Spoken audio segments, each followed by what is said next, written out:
Welcome to the most unique event in freeride mountain biking.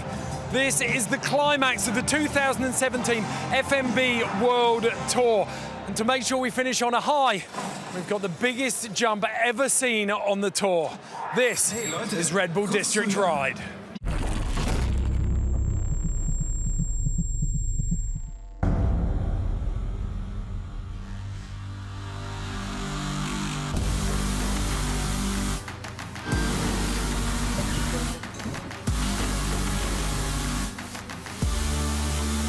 The best mountain bikers in the world doing the biggest tricks in the world through the streets of Nuremberg. Quite a unique event. I've watched it growing up, so it's kind of a privilege to be here riding. Literally the biggest crowd I've ever seen in my life. To be a German rider in front of a German crowd is amazing.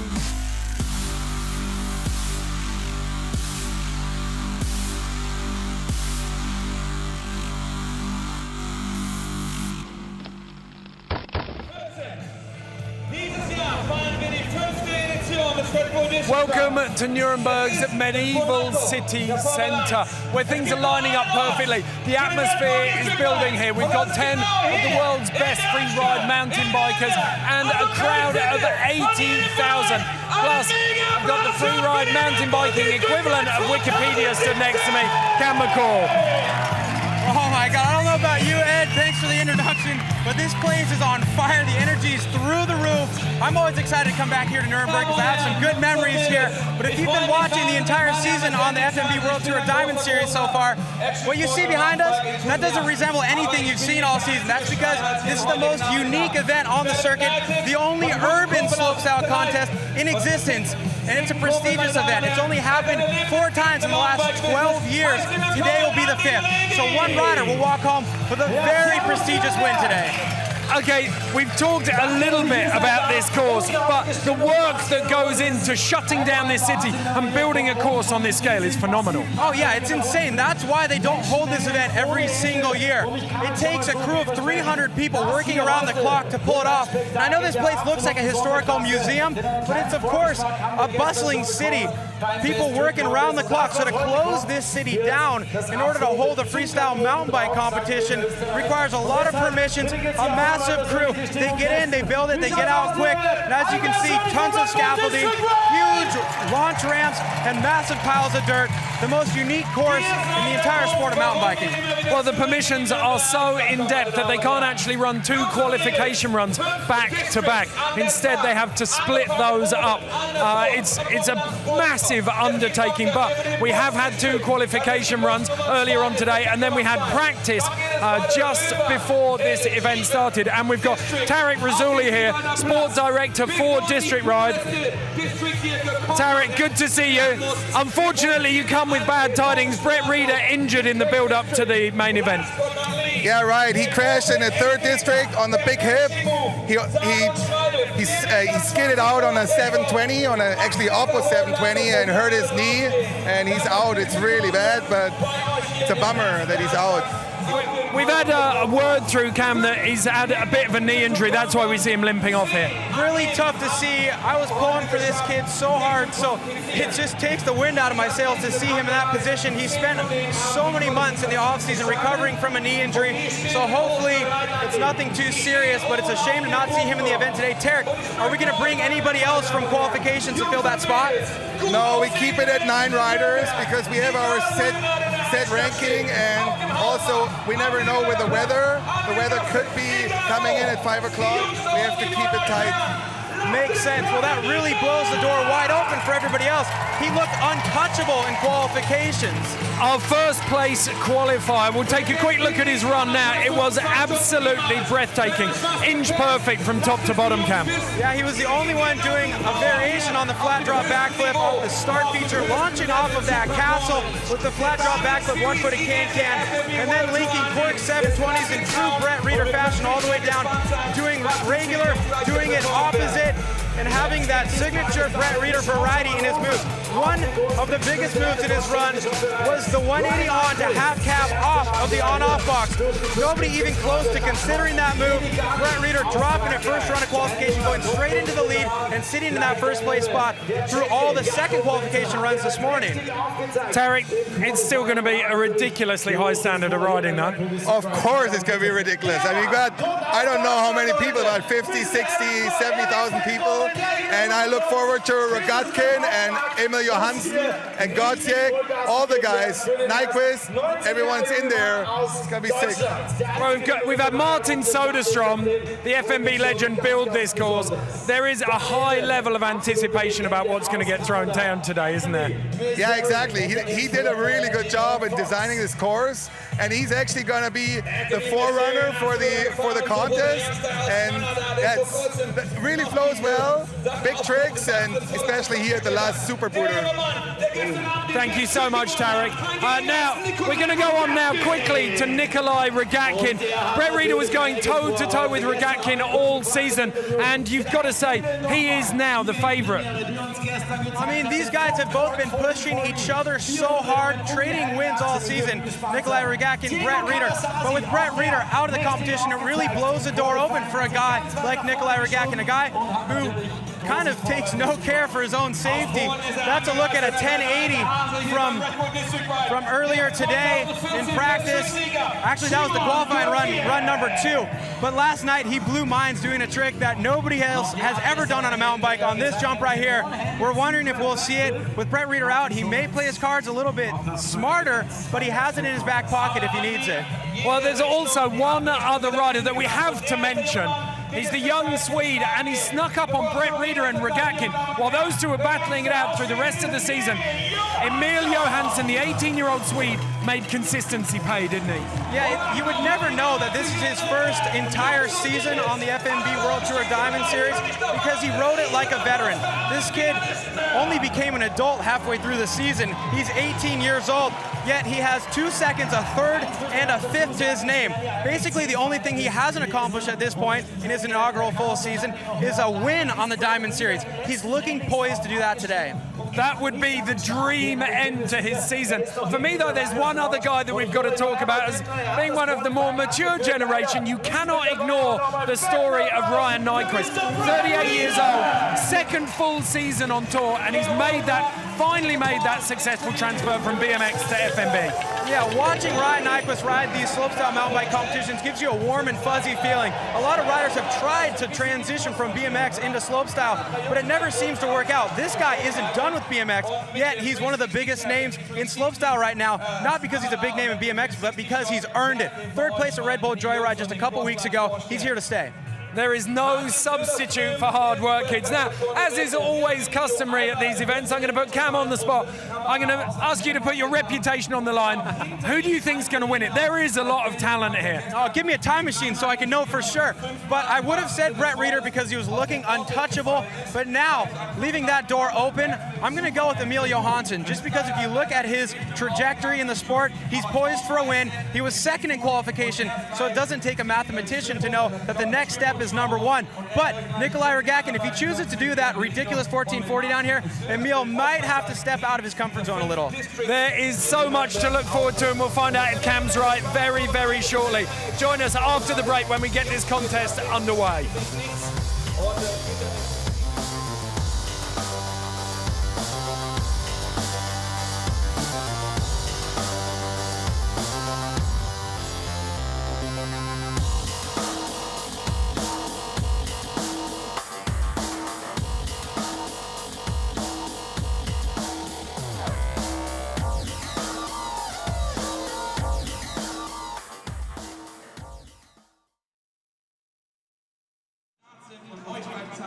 Wie der Kurs hier in Nürnberg aussieht. Ich habe bereits erwähnt, 5 Districts an der Zahl. Es beginnt wie immer oben auf der Kaiserburg. Dann geht es weiter durch die Gassen, durch die Altstadt. Mitunter hier mit dem Box District, the Rhythm District am Seewalder Platz. Dann haben wir die Tagline direkt am next to dem alten historischen Rathaus am Platz dort liegt Rebecca. Da sind die Jungs oben. Sie stehen bereit, das ist live. Egal wo ihr gerade steht in Nürnberg. Das sind 3 Jungs und die wollen euch jetzt zeigen, wie der Kurs aussieht. Lasst uns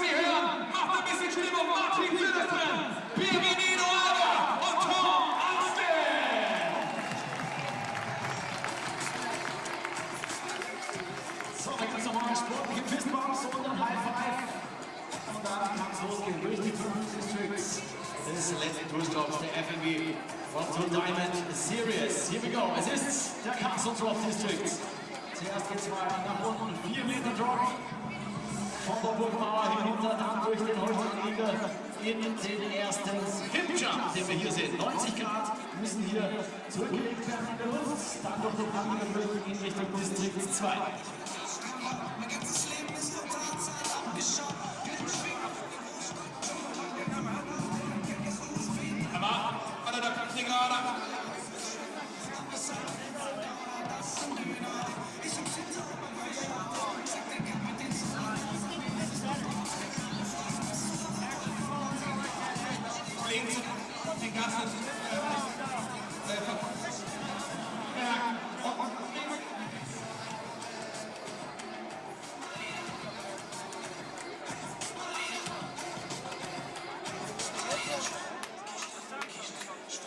Es geht durch die G.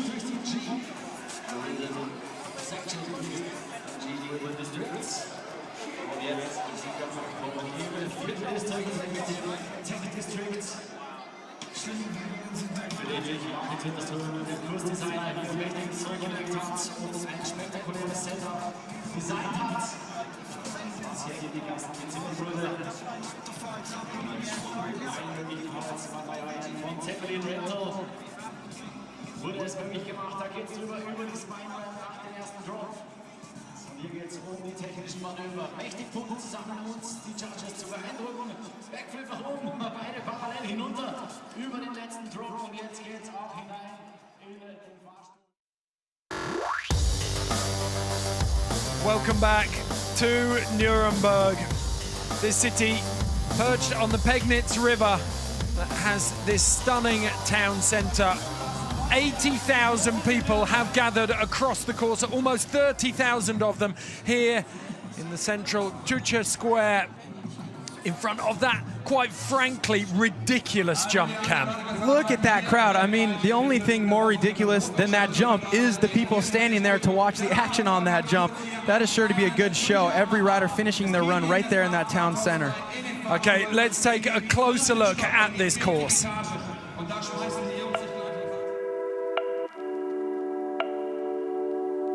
All right, so here we can breathe a little bit in the start. Then we have the first flat drop. 360 from me. Boom! Woohoo! Then a big berm. Little knack. And here you have to gather some speed for this one. Really scary to go to this box jump.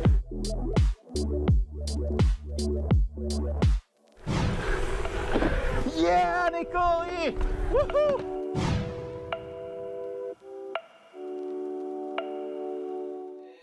Huge hip.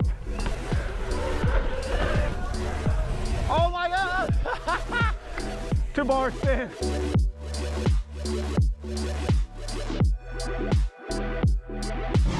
All right, so here's small step down, little bar spin. Nicole's huge 360. Some speed here. Whoop. No 3. Yeah, Nicole. Dude, this is the worst part, I feel like. Hopefully though, the crowd that just screams so loud is gonna take away all the like scary feelings and you're just gonna be stoked to drop in.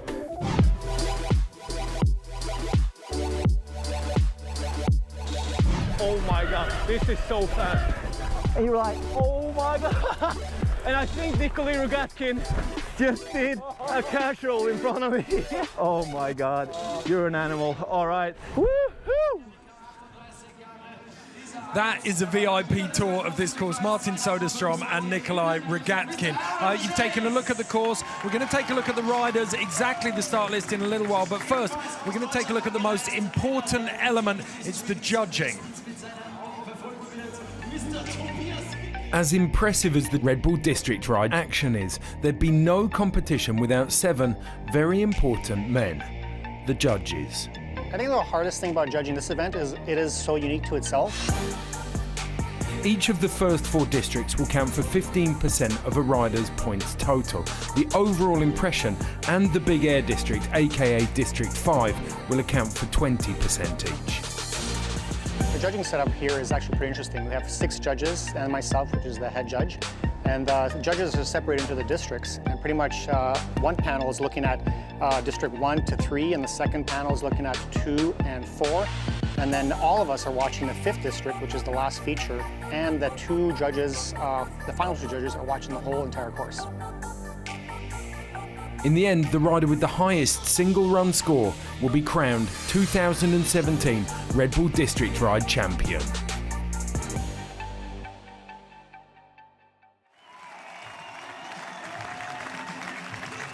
Well, we'll take you through all of those judges a little bit later on, but first we're going to look at the start list. Ryan Nyquist squeaked in 10th place. They're running in reverse order of qualification. Medigani from France, Jakob Wenzel, Eric Fedko, the only German, Nico Schulz, not able to ride because of a knee injury. Anthony Messere made it in on his second qualification run. Rogatkin, Cavassassi, the Italian, a fantastic ride from him to make it into the top 3. Godziek and then Emilio Hansen. Only 9 riders in the final because we have lost our top place qualifier, Brett Reeder, to an injury in the practice sessions just before this. If you are just joining us, it is the finale of the 2017 FMB Diamond Series District Ride here in Nuremberg. First rider to drop in, Cam McCall, sat next to me, is Mr. Ryan Nyquist. Well, great for Ryan Nyquist to make it into this finals. One thing we didn't see on that start order is the who's who list of people who just barely didn't make it into the finals. We had 20 riders to start. We boiled them down to just 10. Ryan Nyquist squeaking in on that bubble spot. Logan Pete, Thomas Genon, Thomas Lemoyne, some big names there, but Ryan Nyquist, the man out of Northern California, Santa Cruz, he's got 3 boys, 16 X Games medals, and he's recently transferred to freeride mountain biking.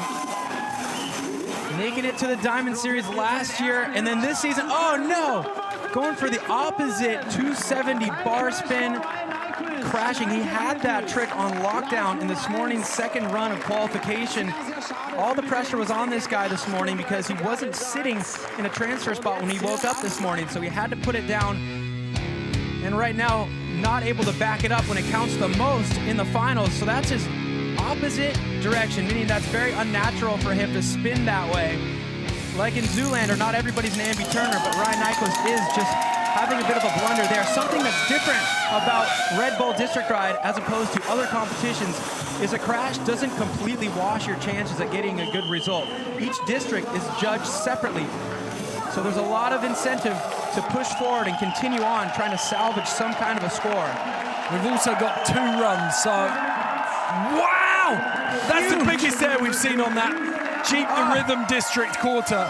Ryan Nyquist blowing a kiss to the crowd mid-360. We talk about how gigantic this crowd is, how many fans show up to this event. Ryan Nyquist taking full advantage of them giving their support by blowing a kiss to him. So a 360 down the step down into what we're calling the technical district, boosting a backflip. Ryan knows that this probably isn't going to be his highest score. He's going to look to return for run number 2. Having a little fun with it right here, doing something we've never seen anybody do. One-handed lander onto the box, taking off one-handed, putting that high seat post and squishy seat to good use. One of the things I love about Ryan, watching someone of his age ride, he's got nothing to prove to anyone. He can really enjoy his riding. He knows it's a gift to be out here. But it's got to be so hard to summon the motivation after a career that spanned over 2 decades to not only transition to a different sport, but a sport that's really hard to stay at the pinnacle of. It's very common to see riders get dropped off of the Diamond Series, but Ryan Nyquist, through consistent results all season, earned his way into District Ride here. A great finish at Red Bull Joyride for him, a 3rd place, his first podium on the FMB Diamond Series. So excited to see him ride this last feature, but most of the anticipation will be to see what he can do in the second run now. So that's going to be the one that counts for his score. And that, landing one-handed and taking off, relying on pinching that seat to pull back, get that front wheel into the air. Now this is undoubtedly the most unique part of the District Ride course. If you're confused, yes, Ryan Nyquist is in an elevator. He's going up the inside of that building. 4 stories where he will pop out, climb over a bridge through the window and onto the top of this enormous roll-in. Talk about adrenaline dump. You go from riding for those fans, absolutely sprinting your heart out, to then sitting in an elevator, and now you got to drop in front of an even bigger crowd and do it all over again. Yeah, that little interlude of music, of elevator music, and then you pop out. So Nyquist already knows, he's so experienced, he knows he doesn't have to risk anything here. Welcome to Nuremberg, buddy. It's all on the second run for him. Well, he's a man who rides for the crowd. He's ridden in front of some of the biggest crowds in action sports, but you saw the look on his face. He was even overwhelmed by dropping into this city square. A no-footed can, nothing. Getting both legs over the side of the bike and taking the hands off. That's a trademark Ryan Nyquist move. I love that endo entry and endo exit. Yeah, the only guy out there using a front brake. He uses that front brake to do a lot of his unique tricks, but pretty cool watching him nose pick into that roll-in. There it is, a slow-mo tail view of that no-footed can, which means both legs on the side of the bike, and then he takes his hands off, so he's floating there unattached to the bicycle, has to grab back onto the handlebars to pull his legs back over the top. That's one of those tricks that we love to see him do. He probably wouldn't have done it in a scored run, but that's a good one for the fans. It's going to make a great photograph for some lucky photographer down there.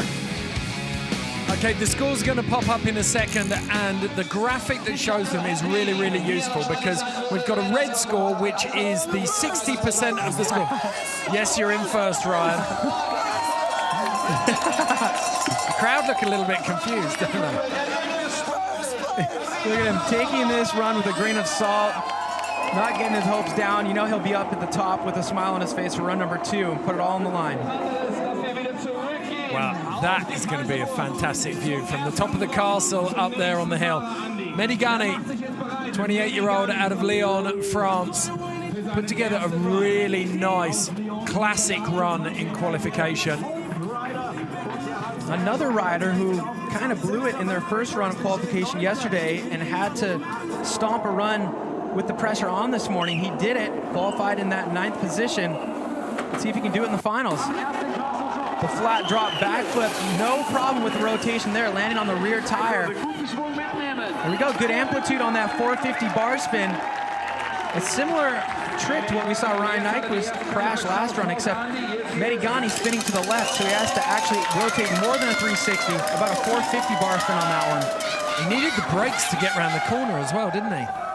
Yeah, a very unique venue here. Riders cruising through the city along cobblestone before they enter each district and ride a separate contest. Front flip tuck, no-hander, smooth landing, entering the box district. Now here we go into the Jeep the Rhythm district. A big left hip to start things off. A topside tail whip, grabbing a pedal before the ramp to dirt, getting a backflip double bar spin. And a 360 bar spin to finish off the Jeep the Rhythm district for Medigani. So just resting up on the bridge here before he enters District 4. Each of the first 4 districts worth 15% of the overall score. Then there's an overall impression judged on these 4 districts, which is worth 20%. District 5, that big air jump, worth 20% on its own. So that last jump means a lot in the context of an entire run, but every district with the riders on such a high level, every district means so much. And Medigani getting the front flip on, missing the trick off of that on-off box, but that front flip is what caused him to crash in his first attempt at a qualifying run yesterday, so it's great to see him work out the kinks on that move. So as he goes into the Rathaus, let's have a look. We've got comparisons here against Ryan Nyquist. So Medigani obviously in first there after Ryan Nyquist's crash. 12.52, one of the better scores we saw if you're measuring this against qualification as well. And this district especially will be very, very tight in terms of score because it's a little more limited in terms of the tricks. Yeah, only 2 trickable features in that district. Kind of similar to the box jump district. That step down starts off the district, and then this box jump here, a tabletop feature. Medigani does a front flip no-hander on that jump, so that's going to score high, but we got a lot of riders to come, so it's going to be interesting to watch these graphics at the lower left of your screen and see how each rider fares as we go through these replays. These scores are out of 15, and you can see 11.62, decent score there, but bear in mind Brett Readers were up in the high 13s, so Tech District, Yeah, the crazy thing is nothing matters from qualification. It's a new day, and we may see a lot of inconsistencies with the riders with all the pressure on, the crowd finally filling in, and this being the finals of an event that only happens every 3 years. That 10.8 in District 4, I think on balance, the front flip up, if he's got to give away a trick down, is not worth it. Yeah, and he'll be working on it next time. He's got to get a trick after that front flip. So red score is the trick score for those first 4 districts. The blue is the overall impression. And a 16, that's out of 20. 16 was the threshold for what we saw as a good qualifying score. He's going to be in first no matter what, but full score could take him up to 84.25. Not quite top 3 level from qualifying, and we know we're going to see everyone step up their runs from qualifying. So Medigani putting in a great range-finding run here. What's he got? A lot of speed, a lot of amplitude. A cork 720, landing it perfect, throwing a little bit of ruse there. I was worried he was going to over-rotate. He came in a little bit tilted, but definitely kept his head on straight, put those tires smooth down to the landing. Look at him shaking his head. He knew that was close to a crash. I like to call this jump the time machine. Even big, heavy tricks like this look slow. It's phenomenal how much air time they have. Look how far he transferred from left to right. Luckily, this is a really wide landing. We were talking about this before the broadcast, Ed. That landing is one of the steepest landings we've ever seen in a competition, probably somewhere around 40 degrees. So I think more. I actually think more. I walked up it just before the show, and we saw Nikolai Rogatkin try to run up it. Didn't make it 2/3 the way up. So that steep landing definitely saving Medigani right there, putting together a smooth top to bottom run. A couple things to fix, but that's a good score to be sitting on. 82.08. Jakob Wenzel. He qualified on his first run, and it was down to the overall impression. He was so smooth. He really flowed like water down this course. That's definitely one of the many strengths of this rider out of the Czech Republic, Jakob Wenzel. Smooth to pedals on his big technical combos, always carrying great speed between features. A really well-rounded rider. Just getting in the zone there. Kid from Prague. Here we go, Jakob Wenzel starting out with his version of that flat drop backflip, initiating that rotation without the aid of a takeoff lip. That was really unique. That was a 270 knack-knack. We didn't see that from him in the qualification rounds. And like you said, Ed, with only 2 trickable features in that castle district, you need to think of something that the other riders aren't doing to differentiate yourself. A backflip X-up on the step down in the box district. Sending it deep into that landing, and that landing is narrow and steep. Oh, man, I was just gonna say, one of his strengths is putting down a solid first run and then being able to experiment in run number 2, but that theory came to a screeching halt real quick as he misses pedals on that backflip tail whip. Albrecht Dürer, the man who first mapped the Northern and Southern Hemisphere stars, looks down on Jakob Wenzel, one of the modern-day stars of FMB. That statue saying, you shouldn't have pulled so hard on the flip, Jakob. Well, you talked about that obstacle. It's one of the more basic obstacles, but the run-in's so long, judging your speed is super hard. A lot of these features are tough to judge speed for because the riders, nice 720 from Jakob Wenzel. The riders aren't used to riding on cobblestone. It's bumpy, it takes away a little bit of your speed, and there's a lot of swerviness to some of the run-ins, especially into that box jump. Well, on the slow-mos, you see the vibrations on the arms, so it must feel so much faster than it is. Jakob definitely knows this run has a few mistakes in it, but we may see a lot of mistakes out of the other riders too, so it's always worth the perseverance to push on, try to get this score as high as he possibly can at this point. Well, suddenly Medigani's rangefinder is starting to look really, really good. He's the only rider to have laid down a solid run so far and give himself the freedom to experiment in run 2. And there's a lot to be said for taking that first run a little bit easier and getting it through the finish line without any mistakes. So then you put yourself in a good position for run number 2. So Jakob Wenzel finishing that 4th district, the technical district, strong. We're gonna take a look back at some replays. So a flat drop backflip off of the castle to start things off. How did he fare on the judges' scorecard, Ed?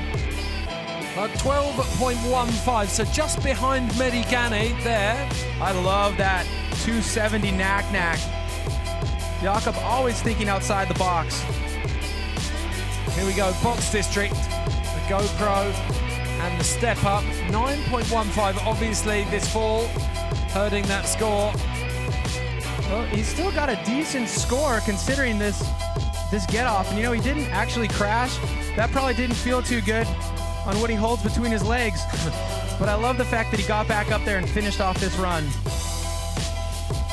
Well, he drifted as well on that, didn't he? The back tire was only 6 inches. Yeah, he was definitely working for that 720. 360 inward table, almost like a 360 unturned down. Great style on that trick.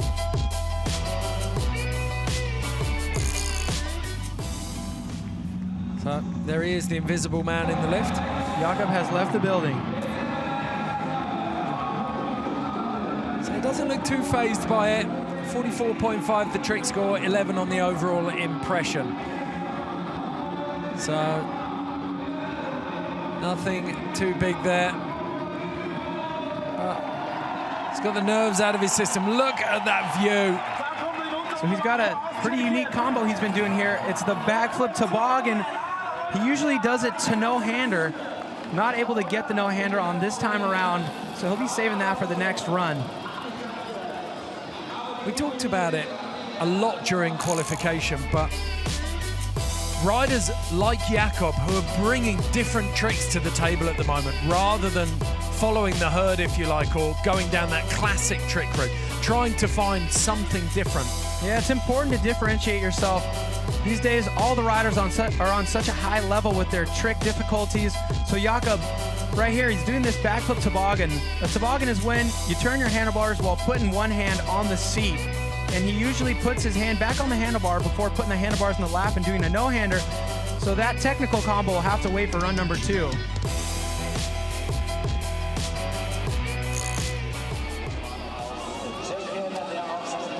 So, Jakob Wenzel, after a very, very smooth first qualifying run and then a playful second qualifying run where he explored what was out there. His first actual run, he's dropped. So, unfamiliar territory for Wenzel. He's got to put pedal to metal for his second run.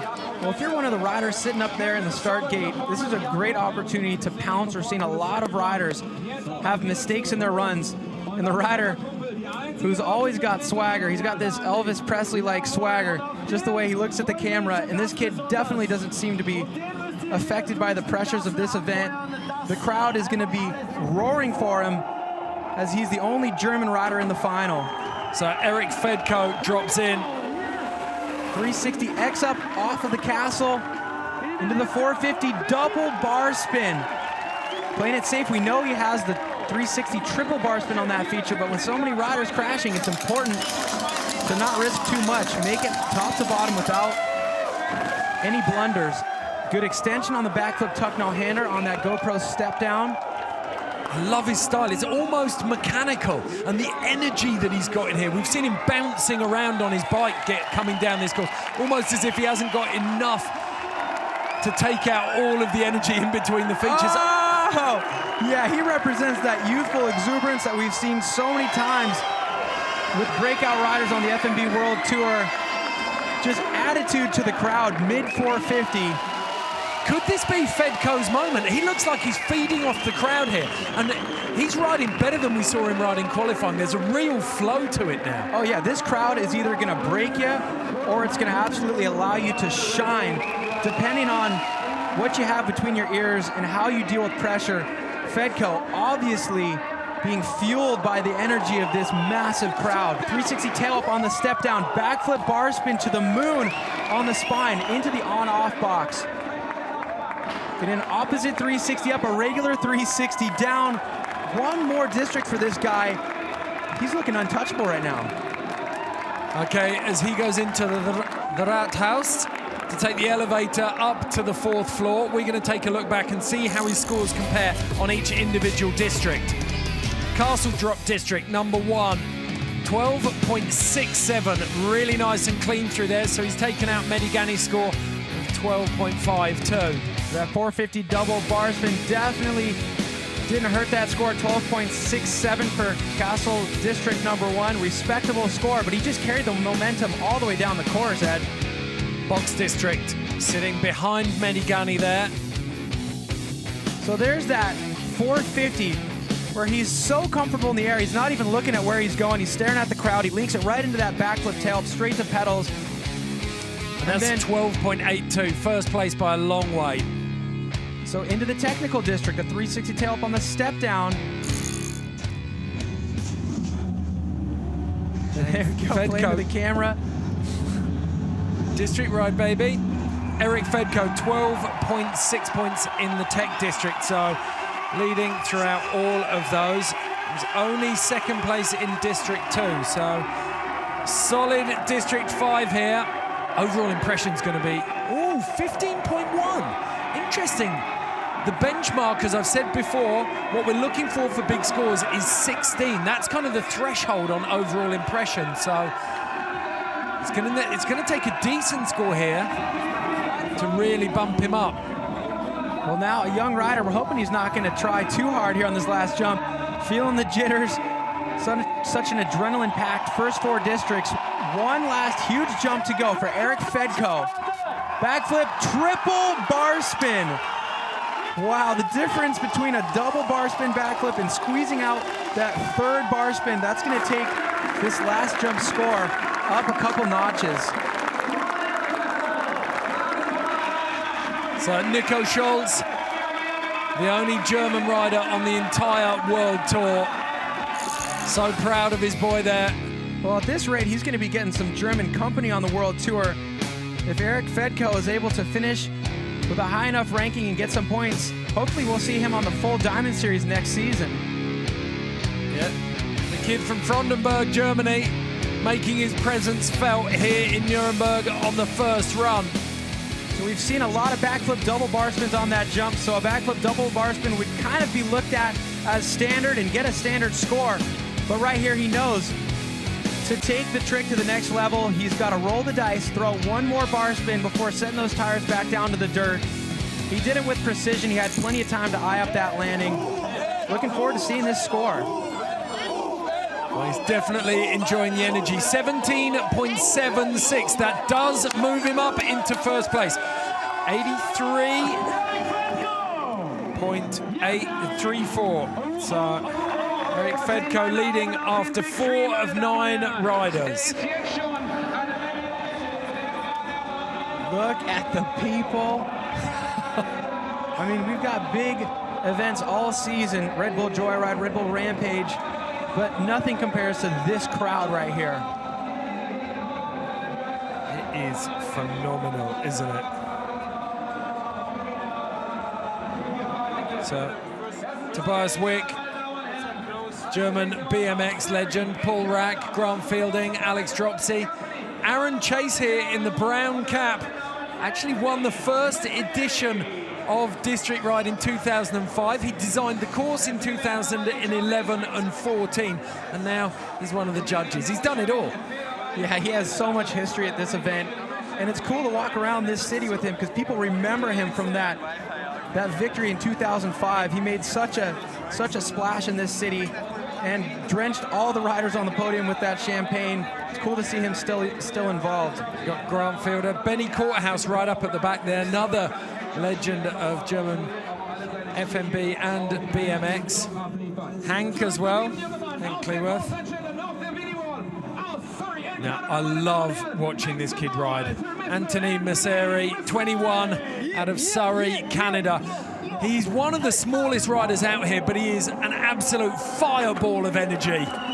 Well, hopefully the camera operators had an opportunity to tilt their tripods up because this kid goes to the moon.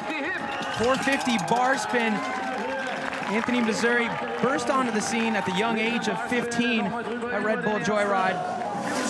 He looked like a rider who may blow up before he reaches potential, but he's turned into such a consistent competitor. He made the finals with his second qualifying run this morning. He's been looking really consistent. Backflip, tail up, straight to the pedals. We saw Jakob Wenzel have a mistake on that trick in his run, but Anthony Missouri stomping all of his tricks and doing it higher than most. The front flip tuck no-hander. Oh, no! Crashing on a tail whip. He threw it so late. It was his normal direction. It's like he took a beat. It's like he'd forgotten to throw it. Maybe he was trying to nose bonk into it, or it may just be a sign of fatigue. You don't realize it because you're sitting on your couch watching this live feed, but these riders are exerting themselves to the max.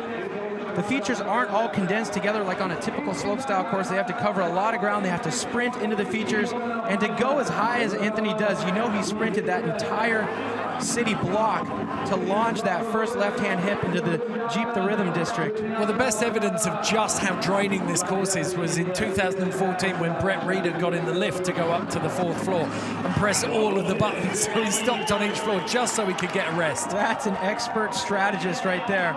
So backflip, one-footed can-can, down the step down for Anthony Missouri. Now he's got to carry a lot of speed because he's got something special for us. Oh, bar spin! He gapped the entire on-off box. We saw him do that in qualification, but we did not see him trick it this time. Pushing it to the next level by chucking those handlebars. Power is nothing without control, and this kid has plenty of control. Let's go back and take a look at the top of the runs. So, Castle Drop District. 360 bar spin. Just off the pace. 1500ths behind Eric Fedko. So I don't know if the judges are looking at that as a repeat trick, doing a truck driver off the drop and then a truck driver on the first jump. A respectable score, sitting in second. How did he fare in the box district? 11.17, long way behind Medigani. It's going to be interesting to see if anyone can equal that because 13.2, big score. So third place. Look at him sprinting into this. That's the highest we've ever seen anybody go on that. And let's see if he's rewarded. So 5th place there. I'm sure that crash on the tail up had something to do with that. Let's see what happened. I think he was trying to get the nose bonk, trying to touch his front tire to that bank before doing the tail, but I think he may have been going too fast. So into the technical district. He's the new leader, sitting in 1st place. 13.5. So the judges loving watching him gap over this entire on-off box with the bar spin. Smart saving that for the finals. Well, that is crucial, isn't it? Because that's not a score. We're 5 riders in now, and that is not a score that's going to be beaten easily in that tech section. That is going to stand him in very good stead. And this is what we were talking about. Each individual district, you can crash and still pull through. That overall impression is what will hurt him, though. 11.7 for third. He can't get any higher than that. Well, potentially he could. Well, an 11, that's definitely achievable for this kid who feeds off of big airtime. This jump, most pop out of any jump we've seen on the F&B Diamond Series. Here we go. Backflip bar spin to side saddle lander. Lovely. So difficult. All of your weight on one side of the bike. It's not a hard impact. That landing is so steep, and it's really, you come into it gently, but still you've got to be perfectly positioned. Well, it's a good idea to do something unique and play toward the strength of that unique feature. So he does the backflip, he does the bar spin, spinning his handlebars all the way around, and he puts his leg over that top tube of the bicycle. That's called a can-can, and it's a side saddle lander if you don't put your foot back on the pedal before landing. So that steep landing definitely helping buffer the impact. Let's see if the judges like that. He's one of the first riders to really get stuck into this District 5 as well. He was actually pedaling off the flat deck and airing into the run-in at one stage. Yeah, the first day of practice on this feature, you were watching a lot of the riders breaking down that huge roll-in, but he was carrying as much speed as he possibly could and taking that speed to the moon. So Missouri currently sat in third, a 16.6. So now we're getting into the business end of the qualifiers. We talked about this guy a lot at the start of the show today, Nikolai Rogatkin. Technically one of the most gifted, and we've got to say in terms of courage and commitment, he will not back down. Now, this kid is so famous for crashing and getting back up. Some of his biggest highlights in his career are what he's done after a massive failure. Never gives up. And last night, he made history on that last jump. We're going to find out right now if he's going to opt for a safe run in run number 1, or if he's going to go for everything his first opportunity. 2 firsts and 2 14ths so far on the FMB Diamond Series. It tells you everything you need to know. He's winning or crashing. All or nothing approach. Nikolai never deviating from that strategy. Oh, the fast plant 360 this time off the start drop. He was saving that one for the finals. Oh, a tail whip to bar spin. He hasn't shown us that yet either. So strong first district for Nikolai Rogatkin. Can he carry the momentum? He's so good tactically, isn't he? Knows exactly what he's doing. He needs a variation here, so a straight flip. That may hurt him because a lot of the other riders are throwing in backflip combos, but he will more than make up for it right here on this box jump. The cash roll, straight as an arrow on that landing, sprinting into this left-hand hip. Oh, a double tail whip, landing high. He had to rush that second one, didn't he? Front flip bar spin to tuck no-hander, and a backflip up. We haven't seen any of those last 2 moves. He's been saving a lot for the finals. You've got to say that only weakness is the straight backflip in the box district, but you know what? He's making up for it so huge. A 360 double tail whip. He crashed on that this morning, stomps in here now. Into the on-off box, 360 up, and the caveman down. Jumping off the bike, grabbing the seat, springing off of his feet before throwing the bike back underneath him. Psychologically, Rogatkin has another gear when the comp kicks in, doesn't he? Yeah, and you know what? He used to just show everything right away, but now he's becoming such a seasoned competitor, so we didn't see a lot of these moves. That tail to bar spin, he did not show that in qualifying, so look where he's sitting in the Castle Drop district as a result. 13.35, way out in front there. A little bit behind, as you pointed out, Cam, that straight backflip costing him in District 2, but District 3, this should be big. Well, he knows he has so much more that other riders don't in other areas, so it may be a strategic decision to only straight flip that step down because he had that front flip bar spin to tuck no-hander. He has this 360 double tail whip.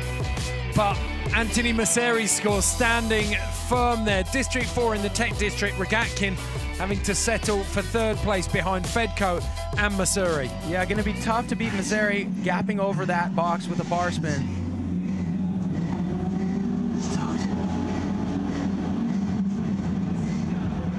Just hear him talking to himself. I think he said stoked. I think he was reminiscing about the run he just had and getting psyched for what's to come. Okay, settle yourselves down. If you've got any hot drinks near you, put them to the side.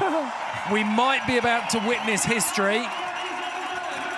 Nikolai Rogatkin has landed a 1440 on this jump. He actually attempted 3 and he put 2 of them down, one of them ridiculously cleanly. Whether he's going to put a score under his belt, we don't know. Overall impression, look at that, the blue score, 17.9. That is massive. Highest score we've seen there all day. It really pays off to save some secrets for finals day. So he only needs a 13.6 to take first here.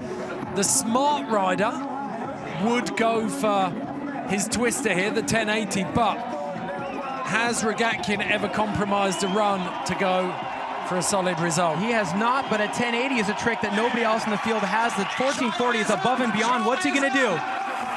For the 1080, clean landing. Smart decision for Nikolai. There it is, and he knows he's laid down the run he wanted here. And it set us up perfectly. This run is the springboard for history right now. Second run, Nikolai Rogatkin has got the run he wanted. Now he's got the freedom to go out there and try and find the 1440. Well, I'm proud of Nikolai for making great, intelligent choices here. Getting the 1080 in the first run before trying the 1440. Like you said last night, it took him a handful of attempts to land that 1440, so it could have derailed his train on run number 1 and completely washed out his results. So it's a good idea to get this one in the bag. One question, we saw the replay earlier on when we were discussing Nikolai out on the ramp, where he cased that jump this morning and nose manual down the landing. He's only just made it to the landing now. Where's his speed gone? Well, he was giving 100% effort last night in order to rotate that 1440, so it's probably hard to reel it back. Wondering how far to reel it back in order to shave off 360 degrees from that 1440. So the fact that he can land the 1440 and then go land a 1080, hopefully he can then crank it back up again and get that 1440 next run.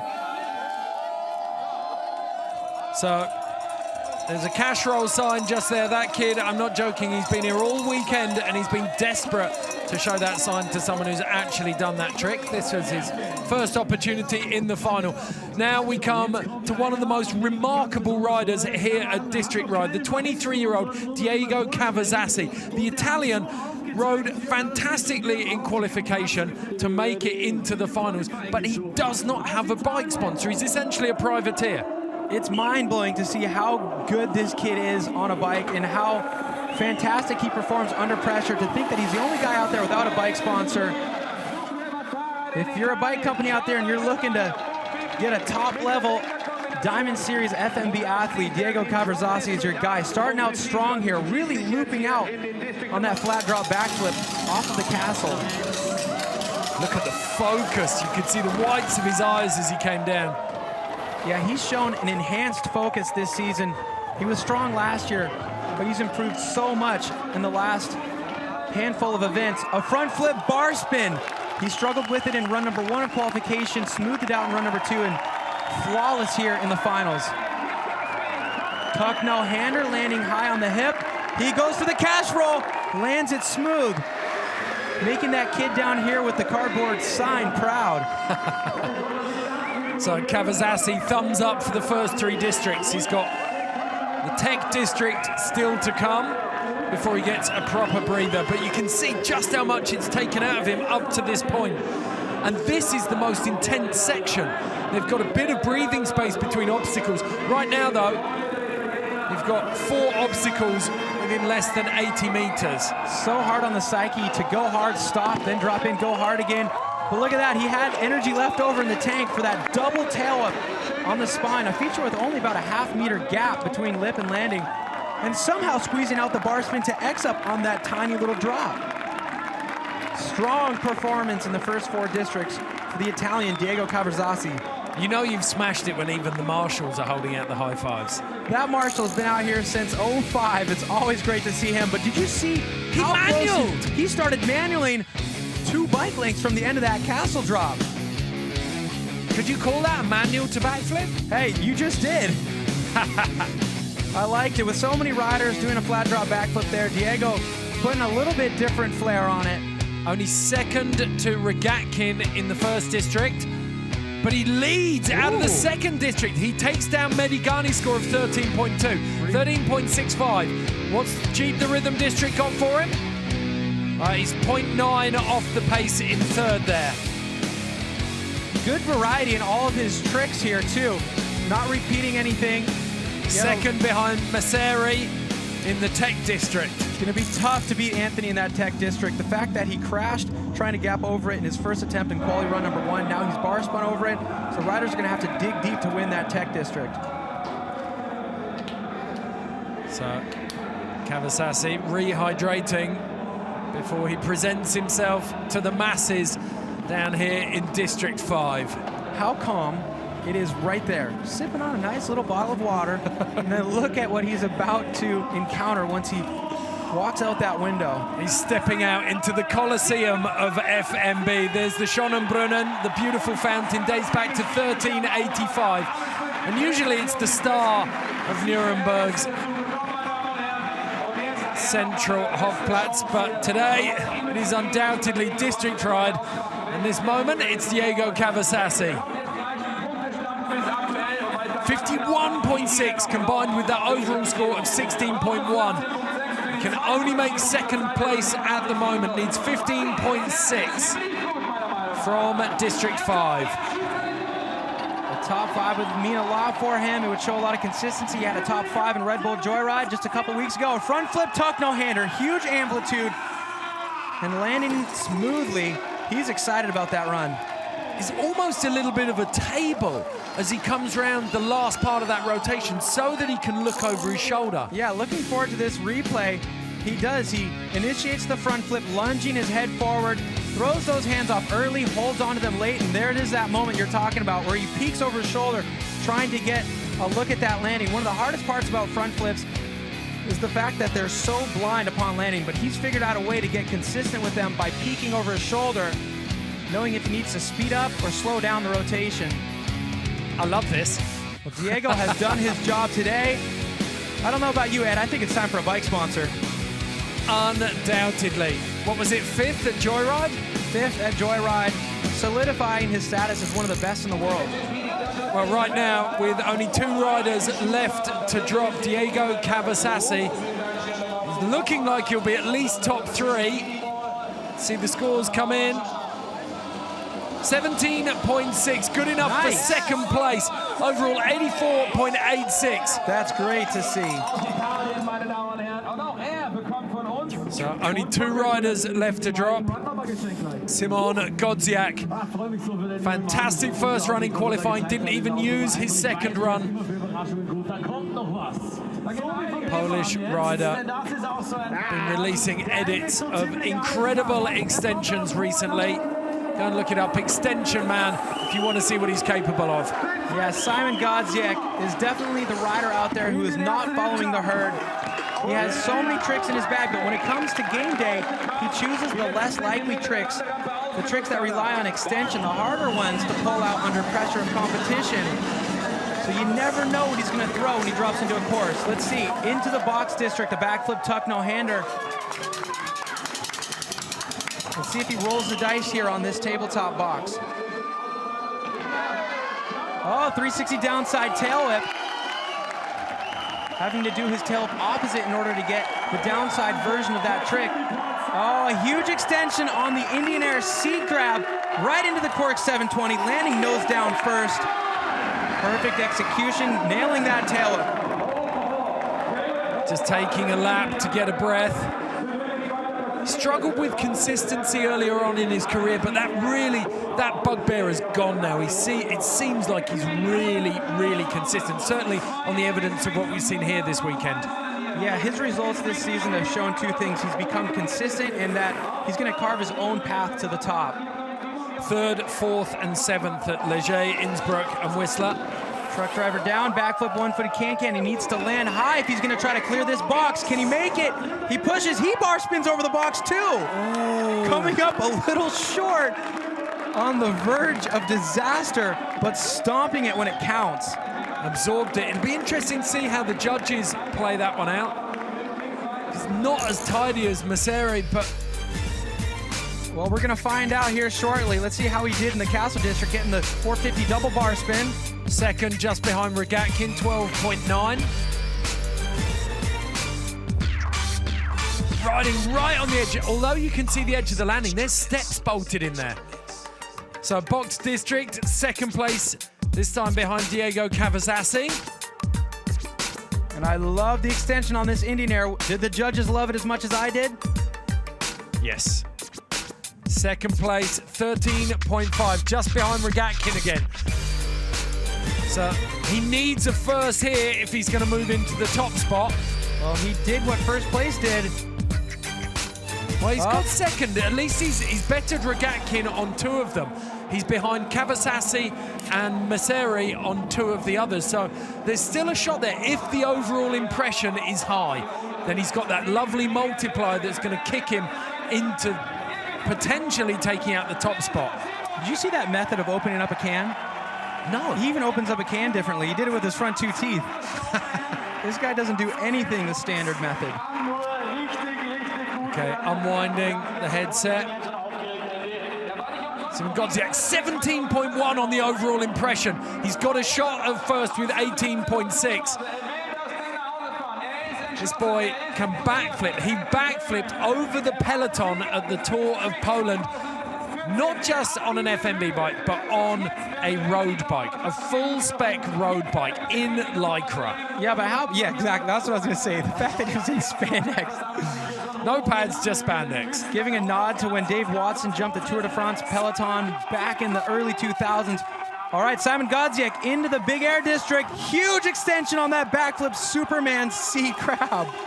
Oh yeah, looking forward to these slow-mo replays. He's got somewhere to go though, hasn't he? He's got that one-handed variation.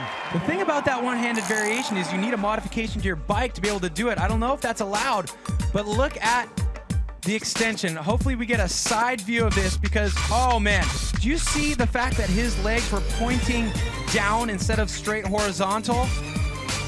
That is going above and beyond. Perfect execution would be horizontal, but almost verging on heart attack backflip seat grab style. Oh, there it was, just arcing those legs down. Oh, there we go. Look at this, the legs pointing this way instead of this way. So impressive.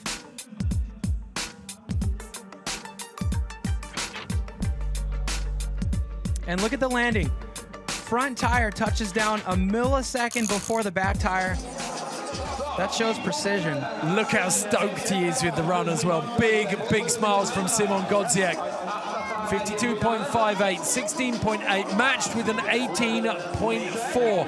87.77 for Simon Godziak, just behind Nikolai Rogatkin. Just under 0.5 separating them. Back up to the top now for the ninth and final rider. It is the 18-year-old rookie in his first full season on the FMB Diamond Series. And he has already taken out the overall title. Can he crown that with a win here at District Ride? At what point is this kid gonna start feeling the pressure? He hasn't buckled at any competition so far this season. 2 seconds, a third, and a fifth on the Crankworx World Tour. Wrapping up the FMB Diamond Series, like you said, in his first full season. So there's the leaderboard right now. Rogatkin in first, Godziak second, Kawasaki third. Eric Fedko, the local German kid, in fourth. So Emilio Hansen, little tire tap on the way in and a bar spin. He's doing tricks before he's even left the ground. So that 360 unturned down, that inward table there on the castle drop. The double tail up his regular direction. Now you really have to pay attention to which way this kid is doing all his tricks, because like Brett Reeder, he will mirror image some of those technical combos later on down the course. It's effortless, isn't it? The only guy 360 that step down, he does it with a one-footed can-can, getting the variation, so important on that feature. Rims and seat posts cheering him on down through the box district. 360 bar spin to downside tail up straight to pedals. What's he got for us? On the Jeep, the Rhythm District going high. The 450 triple bar spin into the Cork 720. And so much pop there, he got real amplitude. Oh, nose bonk, truck driver. It's like when you watch this kid ride, you can just sit back and relax and enjoy it. You don't have to worry about his train coming off the tracks. I don't want to jinx him, but that's just the way we've been led to feel after watching this kid all season. The consistency is just phenomenal. There's no one else in this league. Now, I understand that last season because he had nothing to prove, but this season, he's got a lot to prove and a lot to maintain because he's been so dominant on the consistency category. There we go, opposite tail up into regular tail whip. One of the things that I love about this, Emilio Hansen is a very tall drink of water, and he can make this bike look like a BMX. And then at the other end of the scale, you've got Anthony Massere, who makes it look like a 29er. Yeah, and both of them completely capable of winning any event on any given day. So the regular double tail up, boosting high amplitude. How did he fare? Third place. Not the highest score on District 1, so he needs to up the ante here in the box district, number 2. He does! And he does, 13.95. The fans hanging out of their windows, cheering him on. We saw great extension on that 360 one-footed can on the step down. That Cork 720. Look, Jeep the Rhythm District also leading the charge. And then the Tech District. Oh, highest score we've seen there. Oh, without jumping over the box. So it can be done. Let's take a look at what he did here. The 360 double bar spin to X up. He'd already done a triple truck, so he didn't want to repeat a trick. Smart choice. So big scores from Emilio Hansen, the most consistent man, just 18 years old. His maturity is staggering. You would expect that kind of maturity out of a guy like Ryan Nyquist, who's got a 2-decade career. He's 38, but this kid, 20 years younger than Nyquist. Look at him, feeding off of this crowd.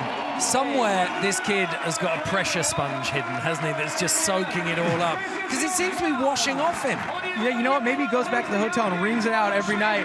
That pressure sponge has not been affecting him, but with so many accomplishments this season, who knows, man? I hope it never happens for him. This is a great show. The OI 17.4, absolutely huge. Although Rogatkin got a 17.9 for OI. So this is a real, in the absence of Brett Reeder, who we lost, if you're thinking, where is Brett Reeder?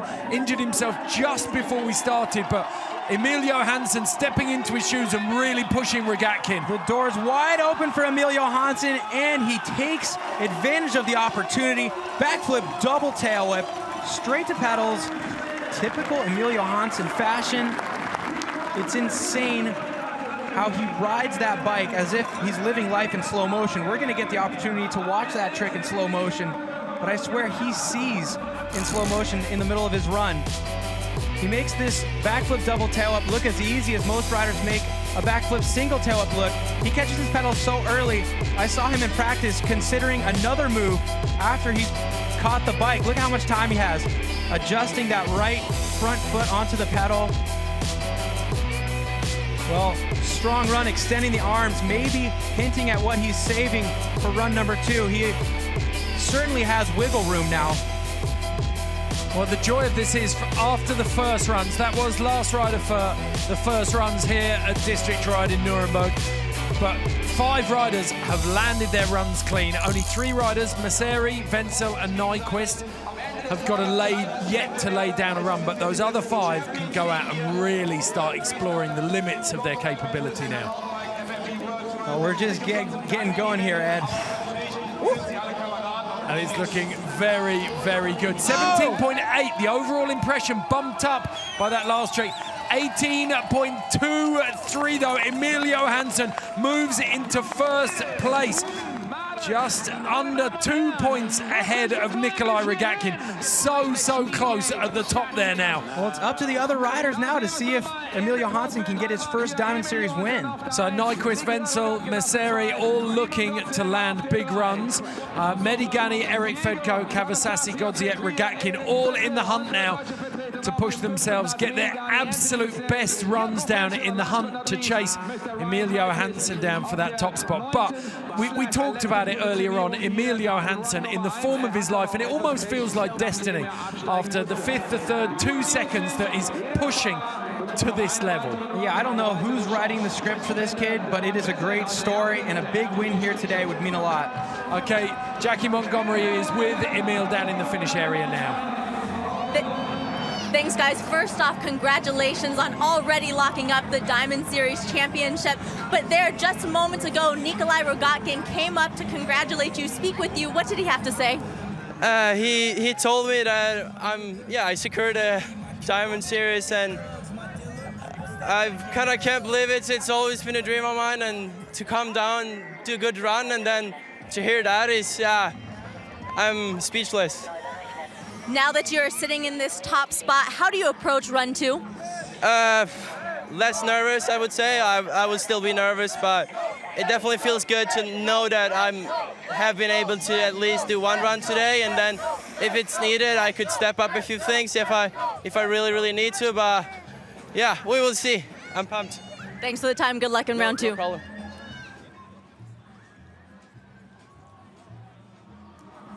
Where did this kid come from? Yeah, I got a few things I could improve. Well, we learned a couple things about him. He does get nervous, which is surprising, and he has a little bit more left in the tank, so exciting times to come. Okay, we're going to take a quick break, and then we'll be back with run 2.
District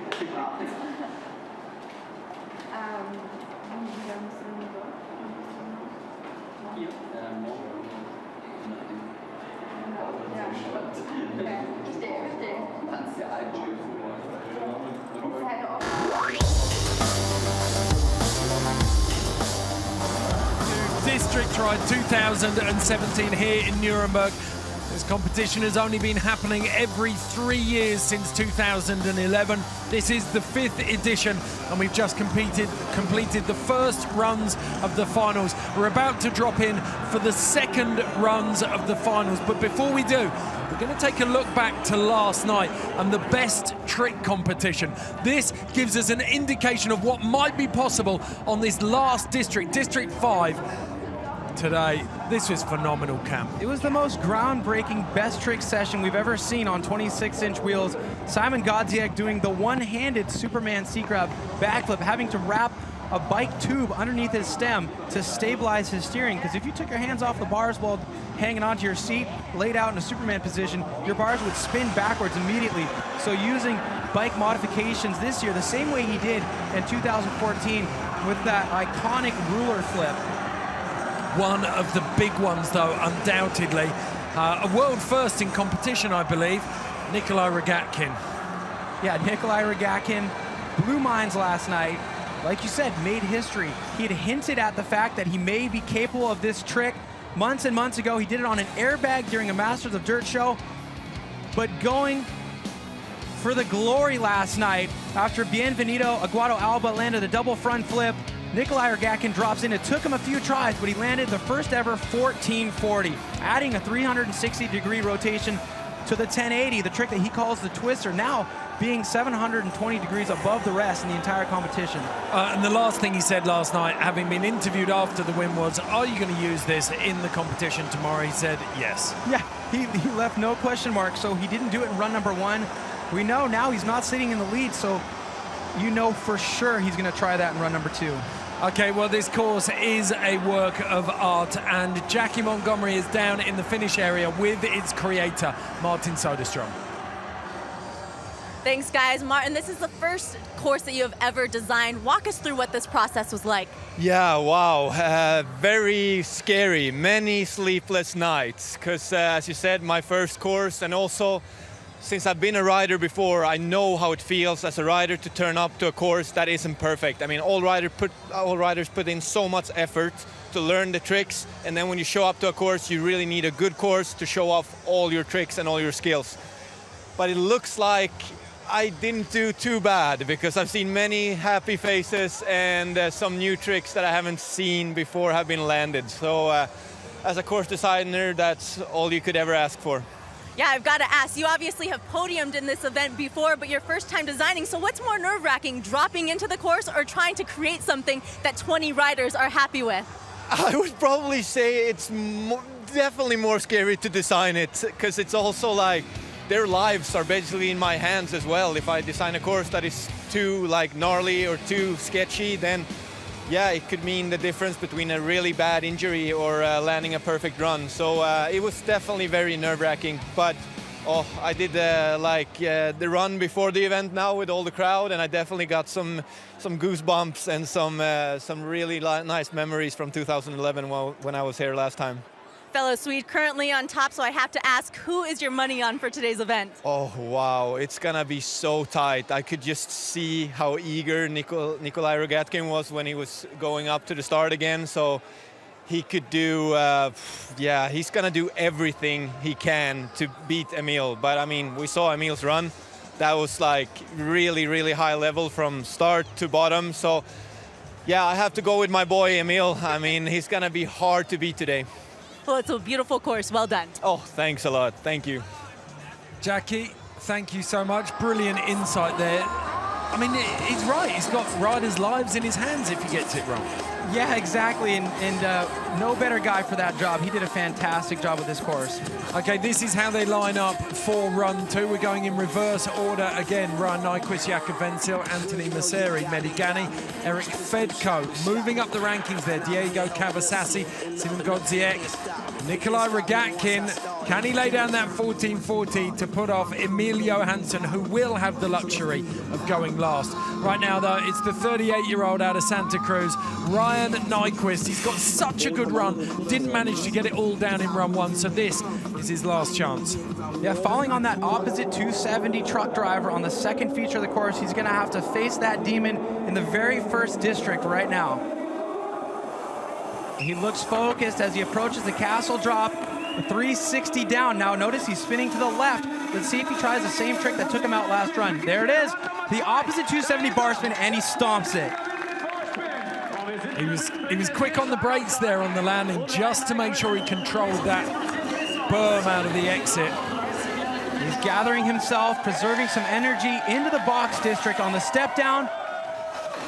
Some sort of 360 variation, may have been a 360 one-handed X-up. We'll have to wait for the slow-mo replay. He's joining the Emilio Hansen club there.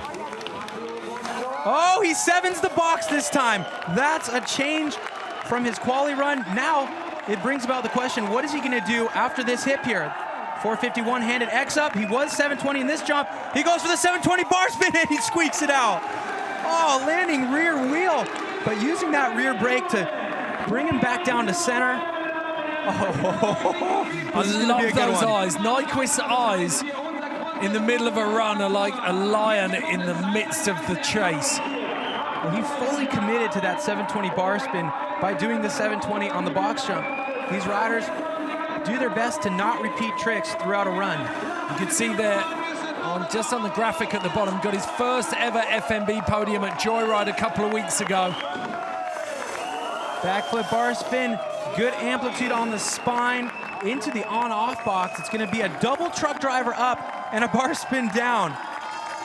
Oh, great run for Ryan Nyquist, putting away the disappointment of run number one and fixing out all those mistakes for run number two. 16 X Games medals out of 36 starts, 62 Tour Finals appearances, a third at Joyride. This guy has got nothing to prove, we said it before, and yet he loves riding his bike. He's always out here. Yeah, and those highlights you just listed are only scratching the surface. We'd be here all day if you talked about all of his podiums. But the first podium he's ever had on a mountain bike came just 2 weeks ago. Like you said, he used that 720 bar spin for all of his great results this season. So knowing that's his strength, he had to find a spot to pull it out here at Red Bull District Ride. That 360 suicide no-hander, moving that from the box jump into the step down.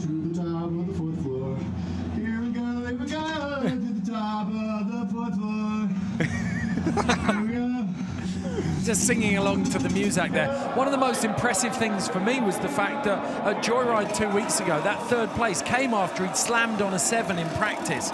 So, I mean, like I said, he doesn't have anything to prove. He doesn't have to force it, and yet he got out there and laid it all on the line again in those final runs. Yeah, that experience doesn't just manifest itself in the air. It's also the crashing skill. He's been doing it for so long. He knows how to slide. He knows how to roll.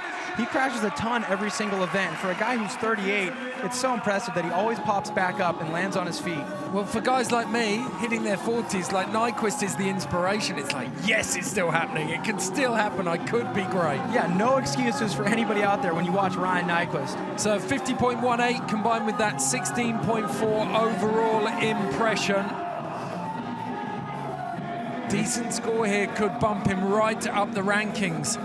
Will it be enough for a podium, though? He goes back and forth between jovial, goofy Ryan Nyquist and then the focus Nyquist. We're going to see the focus version right here. The backflip suicide no-hander. He was wanting to throw the handlebars after that, but it's a backflip suicide nonetheless. No other riders doing that out here because you need a front brake to be able to pull off that trick. A shaka to finish. And some of the apartments surrounding this square have got the best views in the house. So the big screen. So backflip, no-hander. He hits that front brake to stop the front wheel so it doesn't turn on accident. Let's see another angle to see how big the extension was.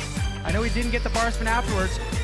See, he grabs on with the right hand first because that's the hand he throws the bars with, but look at that front tire. It's still spinning. He needed it to be completely stopped to have the stability needed to chuck those bars with one hand after the no-hander. Interestingly, you see that right hand reach again for the lever once he comes down, so maybe he got the bar, but he didn't get the lever.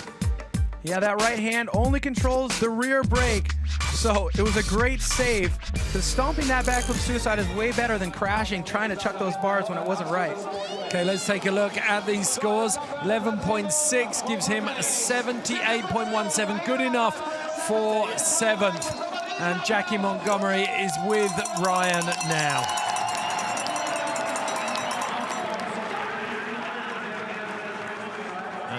You can tell how loud those cheers are. Competing since before Emilio Hansen was born, yet this is your first time here at the Red Bull District Ride. What was this experience like? Yeah, definitely. I did the math, and for sure it's a possibility that Emil could be my son. I was thinking earlier, but yeah, this contest is amazing. I've never experienced anything like this. I've always seen like videos and then like people just going like through cobblestone streets on bikes, and I never thought I'd be doing something like this. So the fact I'm here is amazing, and then the fact I'm competing against these young whippersnappers, you know, at the ripe age of 38, you know, I'm 38 years young, but feeling good, man. So it's a dream. I'm just trying to take it all in. Like when you get to the top there, it's insane how many people, like you can't find a spot of cement. It's insane. It's so awesome though. It's great to see you out there. Good to be here. When Ryan Nyquist says he's never seen anything like it, you know it's the truth, because he's seen literally everything in biking. He's seen it all, so to impress that man means a lot. This goes to show how unique of an event Red Bull District Ride really is. So Jakub Wenzel, kid from the Czech Republic, 27 years old, rode trials for a long time, has beautiful bike control. Now the master of speed and style at all the Crankworks events, but he fought his way back onto the Diamond Series, and this is what means the most to him right here. Nice 270 knack on that hip. Now the box district is what threw him off in run number 1. He needs 2 clean tricks in his last chance, run number 2. Backflip X up on the step down. Now he needs to wipe away the memory of what happened last run and stomp this backflip tail up. There we go, feet on the pedals, cleaned it up. Speed was perfect. It's all about the speed on that jump, so difficult to judge. There we go, 270 tabletop, good extension, good click. Oh, the 720, a little bit in the back seat, but he holds on. Still managed to trick that step up despite having to crank into it. Oh, the last moment seeing that 720, I thought he may have been throwing it away, but never giving up. Just resting his heel of his palm on that bar to take a breather before he drops into this mayhem. Oh, there we go, the 360 tuck no-hander, good extension. There's that 360 inward table, almost like an unturned down. Great style on that 360. An opposite 360 X up, and a bar spin down. There we go, he's still got a chance. So Wenzel looking very, very smooth through the first 4 districts. He's heading into the Rathaus for the lift up to the 4th floor. Let's take a look back. First district, the Castle Drop district, did not improve on his first run score. He's still in 9th through there. I have a feeling he's going to improve here in the box district. Let's see what he's got. Was in 9th, comes up to 7th. It's not a massive improvement. Jeep the Rhythm was in 8th, moves up to 7th, so the incremental improvements. Potentially the overall impression score is going to change. Look at that left foot. Just hanging on by the heel of his shoe. Ooh, great execution of that trick, so stylish. There you go. It's a little bit of an invasion of privacy, would you say? I don't know. People get up to strange things in lifts.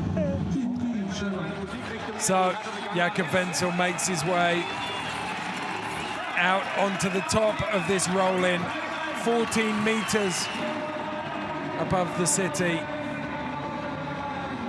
Engaging the brain. I think I know what he's got for us. We could just see him practicing, putting his hand on that seat. I'm guessing he's looking for that backflip toboggan to tuck no-hander. It's a big stretch, 19.2 if he wants 6th place. I'm willing to bet he does. You're going for toboggan no-hander. he may need to try something harder. So let's see if he's paying attention, taking advantage of the fact that he can see what he needs before dropping in. Yeah, they see the same graphics that we do on their screens. Backflip, toboggan to tuck no-hander. He stomps it. He tried at run number 1. Didn't work. Run number 2, absolutely perfect. The air time on this jump flatters to deceive, doesn't it? It's making really, really difficult tricks look relatively simple because you've got just so much time in the air. It's straight up, straight down. It's different than the jump we had here back in 2011 and 2014. We saw that old historical clip of Martin Soderstrom jumping that jump a minute ago during his interview. But the riders were traveling a long distance. Now they're just boosting to the moon. It gives them a lot of time to squeeze in those combos. So Jakob Wenzel choosing to do that backflip toboggan to tuck no-hander. Is it going to be enough to move him into a great spot in the rankings? Didn't have the cable for that. It's good. It's great. So total tally of scores, 14.6 overall impression, jumps up 15.93. So improving up to 7th place for Jakob Wenzel. That leaves this man in 9th. Fell on his first run, but he still holds. Oh, he's 2nd now. He did just get bumped down, didn't he, by Emilio Hansen in District 4, the Tech District. So there's the top 4 right now as they stand: Emilio Hansen, Rogatkin, Godziek, Kawasaki. But this little ball of energy is ready to try and break that top 4. Well, remember, 9th place today is essentially last place because we only have 9 riders in our final competition here today. Anthony Mazzeri does not settle for last place. I'm going to expect to see him go for broke here. Look how psyched he is. Backflip, bar spin, flinging those bars so fast we could hardly even see it. Into the box district. Backflip, tail whip, smooth execution. Now he gets on the pedals. This guy goes higher than anybody else on this hip. Oh! So high that he doesn't even need to trick it, but he can still potentially win the district. Oh, I can't wait to see a photo of that. Oh my God, that was huge. I think we had Nyquist at one point was around 5 meters. That was closer to 7. Well, he saved his biggest boost for this last run. We haven't seen him go that high all week, yet he's been going higher than anybody else. Yeah, just 21 years old, but at 15 he claimed a podium spot at Joyride, the most legendary event on the FMB calendar. Now, Mazzeri had such a good run. He was holding. Only Emilio Hansen has bettered his score here in District 4, and he's got the other 3 districts above him are in perfect condition. His scores are great. He needs to link this together now. It's going to be all about carrying speed on this spine right here. He needs to jump high, land high, and start sprinting. He's putting his tires in the right place. Does he have enough? He bar spins it again and connects straight to the downside of that landing ramp. And for a jump that size, that landing ramp is so small. You've got to get it perfect. And gapping that entire feature is completely blind. All you know about speed judgment is go as fast as you possibly can. Now this is going to be really, really interesting. Blue scores are what we're looking at. Anthony Mazzeri, 6th place, does not improve on District 1. He's still in touch. 1.1 behind. Where can he go on the box district? 9th place does not improve. Well, let's see if he got rewarded for the amplitude on this hip. He's got to. I mean, we were was talking about this. 13.2 bumps him up to 4th. Notice he landed so high there, he didn't even need to take a pedal into this jump in order to get enough speed for that front flip tuck no-hander. Nose bonk to bar spin.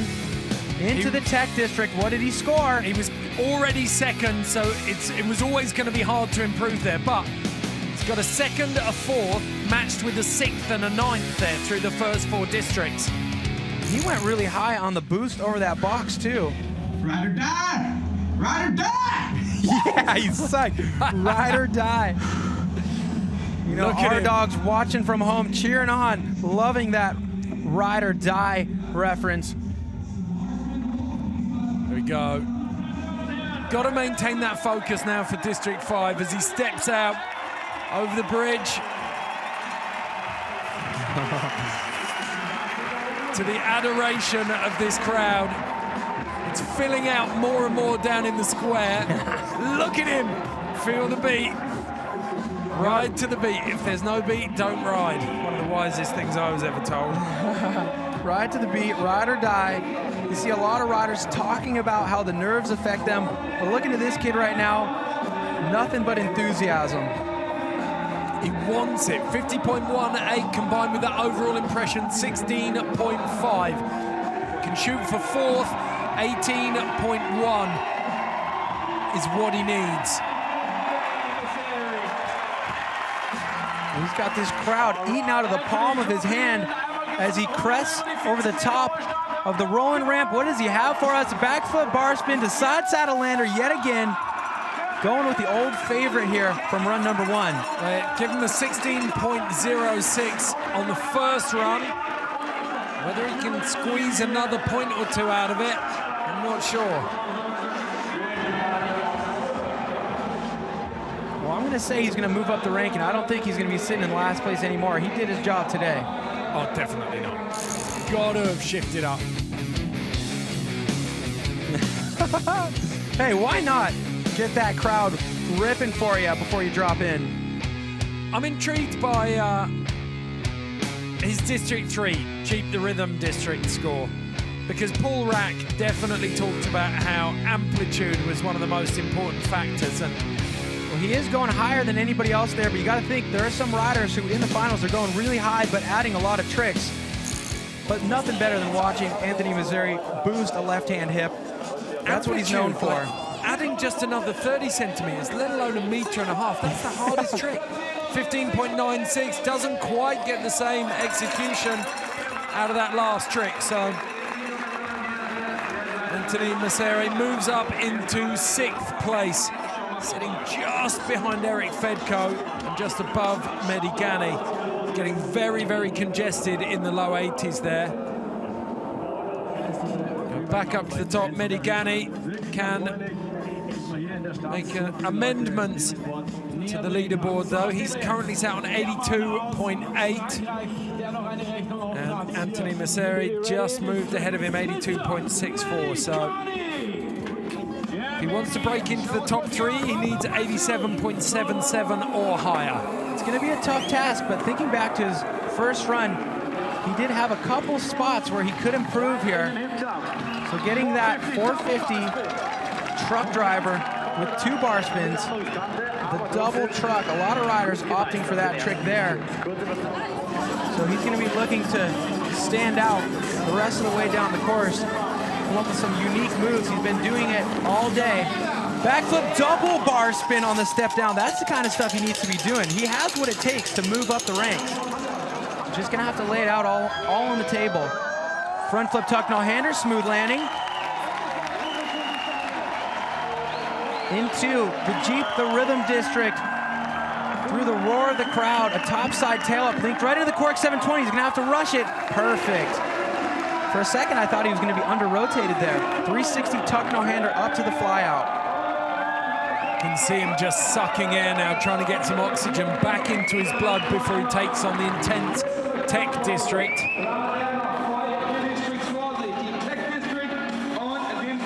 So he's been going for that front flip.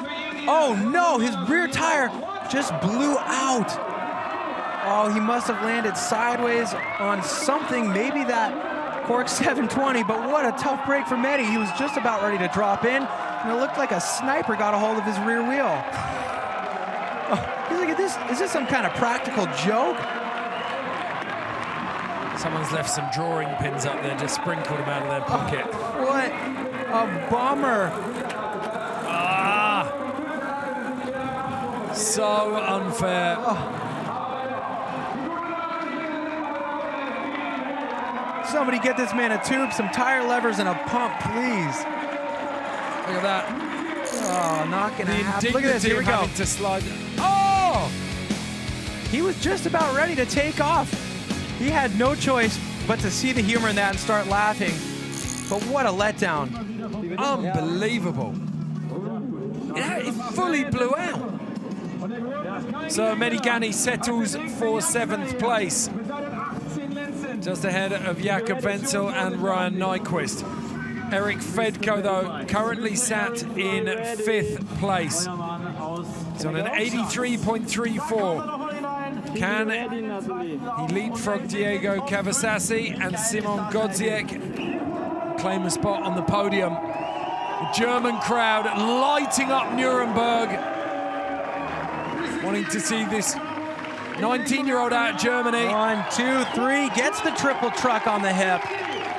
Listen to the crowd, just a few decibels higher for their German rider than everybody else. He's giving it right back to them. Not just a couple of decibels. Great extension on that backflip tuck no-hander. The seat post and rims going wild. It's 137 beats a minute there. Oh, 3-whip. I thought he was going to chuck something after that, but he's sprinting into the next district. The Jeep, the rhythm, up into the air, the 450 tail whip. Oh, we haven't seen that yet. Can he get the backflip tail whip? Oh, this kid, I'm telling you, he's going to be on the entire Diamond Series next year, and he's going to be around for a while. There was a lot of height. You talked about it. I mean, he was maybe 5 meters up.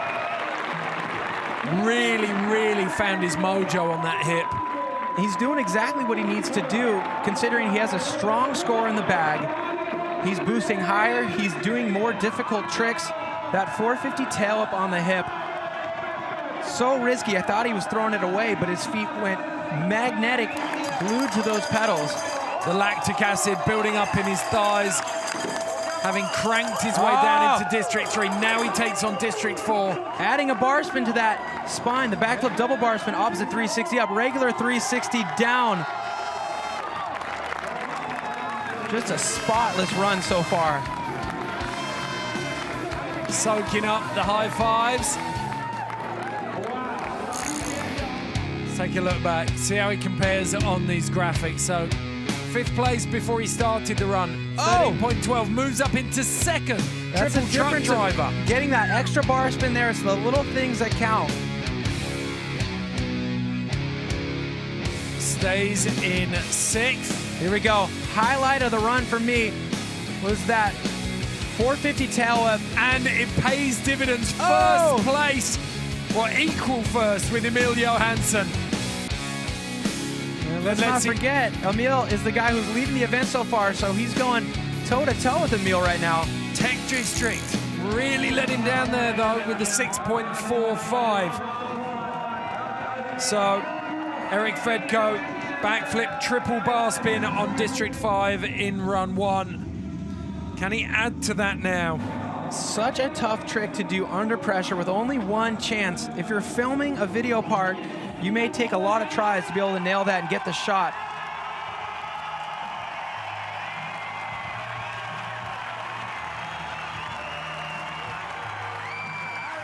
So the atmosphere building now as we get to the business end of District Ride 2017. Eric Fedko, the local German rider, can go for 2nd if he can get 19.4 points here on the final jump. His overall impression score, that blue one, can improve. The flares are out for Fedko. Do you think they heard that this rider is from Germany? I can't tell. Look at this setting. It is absolutely stunning. The biggest jump we've seen on the FMB Tour. Eric Fedko cranks in. Backflip, bar spin, bar spin, bar spin, gets the flip triple bar. Oh, such a difficult trick to do under pressure with only one chance. He's done it twice in a row now. Look at this crowd, giving him everything they have. Hammering that bike into the platform and the brake ramp in celebration. So you know what? I thought this trick would be so hard to repeat, to land twice in a row, but he caught that 3rd bar spin even earlier in run number 2 than he did in run number 1. Watch that, catch and release, fishing on a mountain bike right here. Holding on to the middle of the handlebars when he throws the bars and then bringing those hands out to the rubber grips. That back wheel just starting to drift out there. He managed to correct it though. 17.73. Overall score of 86.6. And in his first district ride, Eric Fedko makes 4th place. Very, very impressive. I'd call that a breakout moment for Eric Fedko. So, 4 riders left to drop. Diego Cavazzassi just getting bumped out of that 4th place position, which would have been a career highlight, so he's gonna have to push it even further, which he's doing. The 450 tail whip this time on the hip. There's a little bit of fatigue showing there. Looks psyched to me. Getting that backflip bar spin, but man, he looks like he's a little bit too excited. He's sending these landings way deeper than he has before. Let's see if he can hold on to this. Front flip bar spin, landing on the rear tire, but setting it down nicely.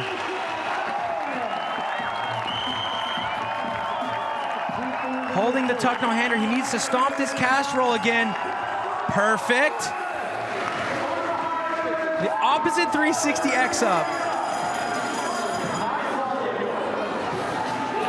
So looking for Diego to go smooth through the technical district because he showed some big combinations in last night's best trick competition for that 5th district.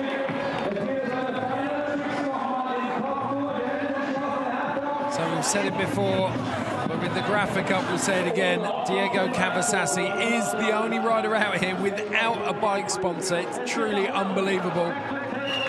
I'm hoping that this is the last event where we're able to say that. Gets the double tail up again. Coming off of a big win at 26 Tricks earlier in the year, a gold event. Hasn't podiumed at a diamond event yet. Looking to do that here today.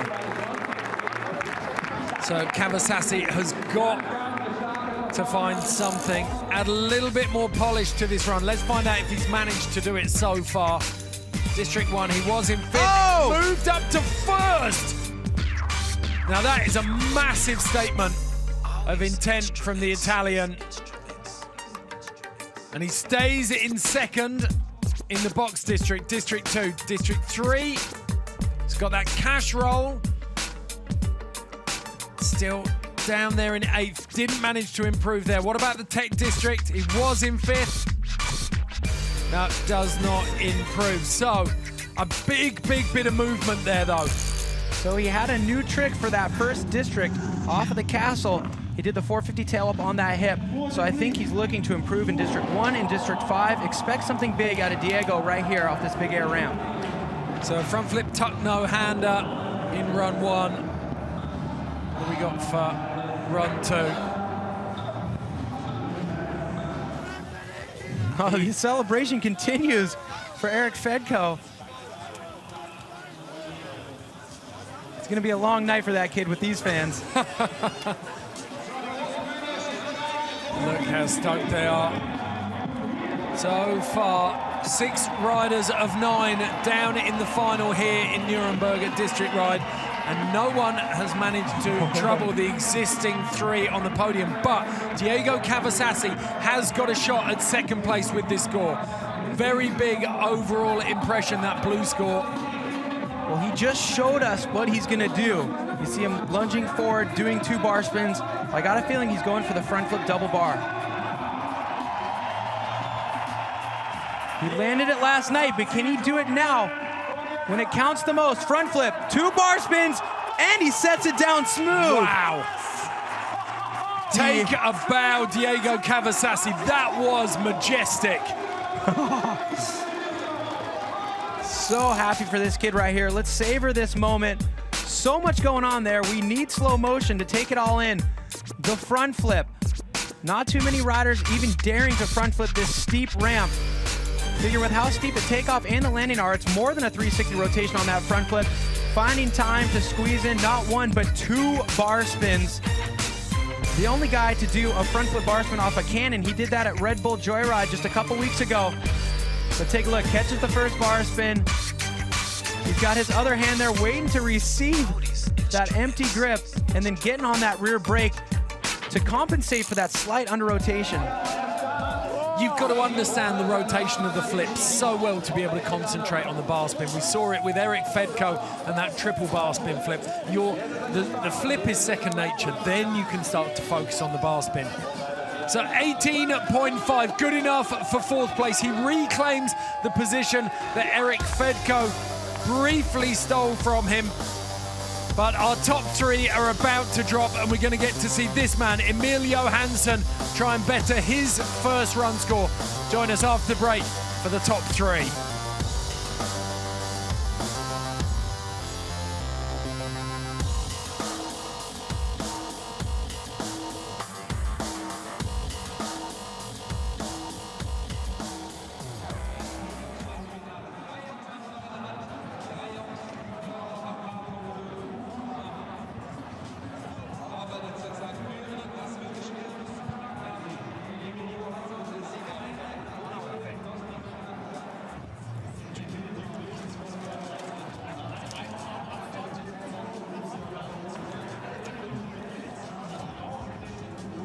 So sorry, I drank your water. I forgot us to fuck.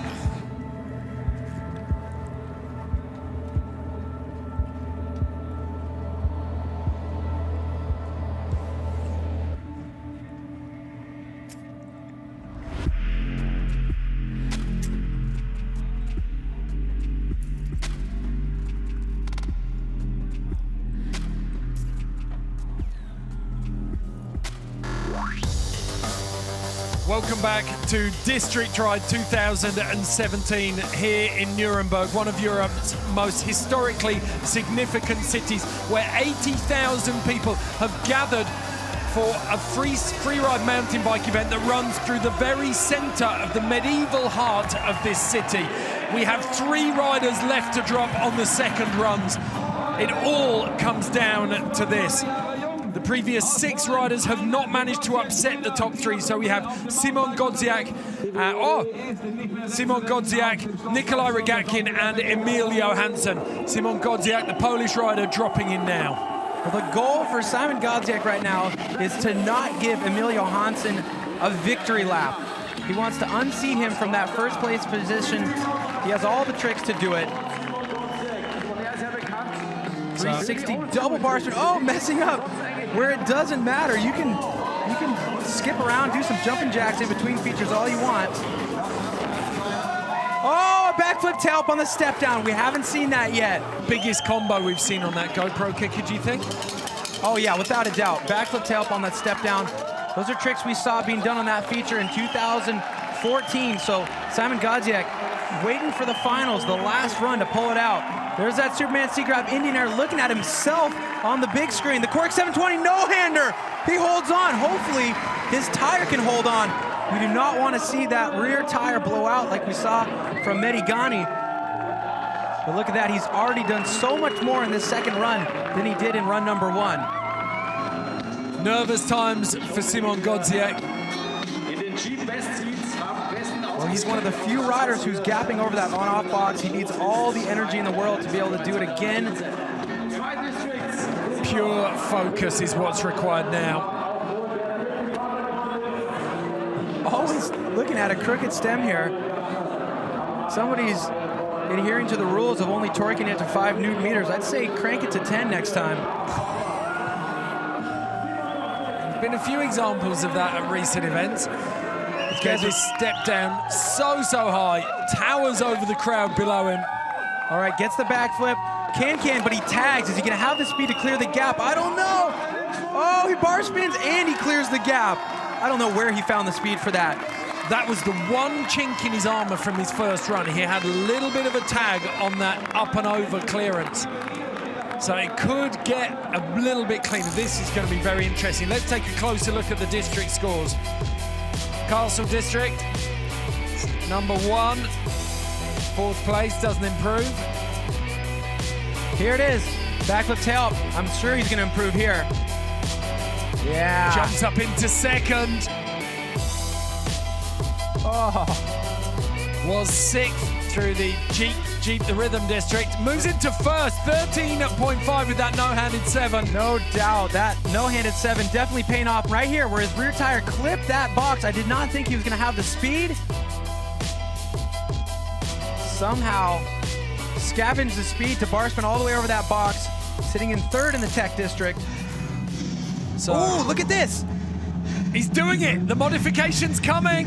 Bienvenido Aguado Alba assisting Simon Godziak with a modification to the bike in order to do a trick that he did last night in the best trick jam, the backflip Superman seat grab one-hander. Now this is the only event where you have a chance to ride an elevator and modify your bike before the last jump. So this is a steering damper that he's put on there. There's a tire inner tube wrapped around, and that's going to hold the handlebars steady when he lets go of them. We saw the backflip Superman seat grab on run one. This time we're in no doubt. We know what he's going for. It's the one-handed seat grab backflip. Well, that's the best use of that elevator ride we've seen so far. He's going to blow some minds right here. 17.3 on the overall impression. And he can still bump it up. This could be the biggest overall impression score we've seen if he gets this trick now. Well, fully committed to this move. You can't do any other trick with your steering completely locked. 19.5 for the win. Here we go, Simon Godziak approaching the final jump, backflip, Superman seat grab, one-hander, huge extension, and he lands it. He made that look so easy. That was even bigger extension than last night, and I feel like that was bigger than the one he did in his video part that just came out a couple days ago. It takes a lot of work to get down to that end of the bike and let it hang out, but this jump, the hang time they've got, it's beautiful. Oh, he got the arm all the way back to his side. Check it out. Legs completely horizontal, arm all the way out. You know, I'm gonna say that's the best execution we've ever seen of that in a contest, without a doubt, because it's the only time we've ever seen it in a contest. Absolutely phenomenal. He debuted it in the edit that he put together, Extension Man, but this is the first time we've seen it in a contest. How hard is it going to work for him here? Can he overtake Emilio Hansen and put the pressure on the young Swede? Judges taking their time, but here come the scores. 53.4 on districts 1 to 4, 17.3 overall impression, 18.96. Second place for Godziak. He overtakes Nikolai Rogatkin, but it's not enough to push Emilio Hansen, so the pressure back on Nikolai Rogatkin, 88.2. He's in third place right now. Ooh, testing out the fast plant. There it is, using it, the fast plant 360 drop in. Now this is gonna be a huge moment for Nikolai Rogatkin. After seeing what Simon Godziak just did, he knows what he needs to do. We're seeing those tricks that were hinted at last night's best trick competition. We thought we'd only see them in that session, but now we gotta know we're gonna see the 1440. If Nikolai's able to make it there, a front flip on the step down. That is gonna score huge. Wow. Hasn't been done before, nobody else doing it on that feature. And that was the only weakness in the run before. It was a straight backflip last time, so he's really pumped up that kicker. And front flipping, it has to score higher than any of the other backflip variations. A double tail up on the hip. Front flip bar spin to tuck no hander, he gets it again. Oh, it would have been so easy to throw that one away. Nikolai Rogatkin, so consistent. How was he able to hold on to so many secrets for both of these final runs? Keeps the momentum, doesn't stop for a breather there. Into the spine. 360 double tail up, he gets it. All right, 2 more tricks before we get to see him go to the big air ramp. 360 up, the caveman down. Thank goodness he lands it.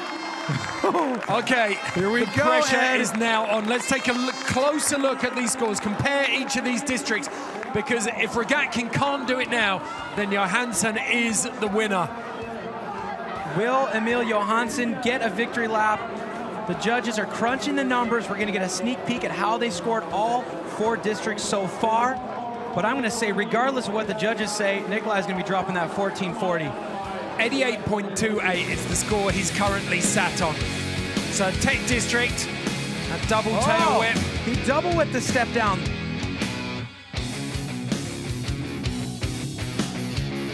Okay, now we're going to go back up to the top. The judges didn't see that trick, so now we're looking at the Castle Drop District. There we go. He got that tail to bar spin, maintaining that second position. but what's it going to be in the box district? Because he front flipped that step down. He was 5th, now he's score. 1st.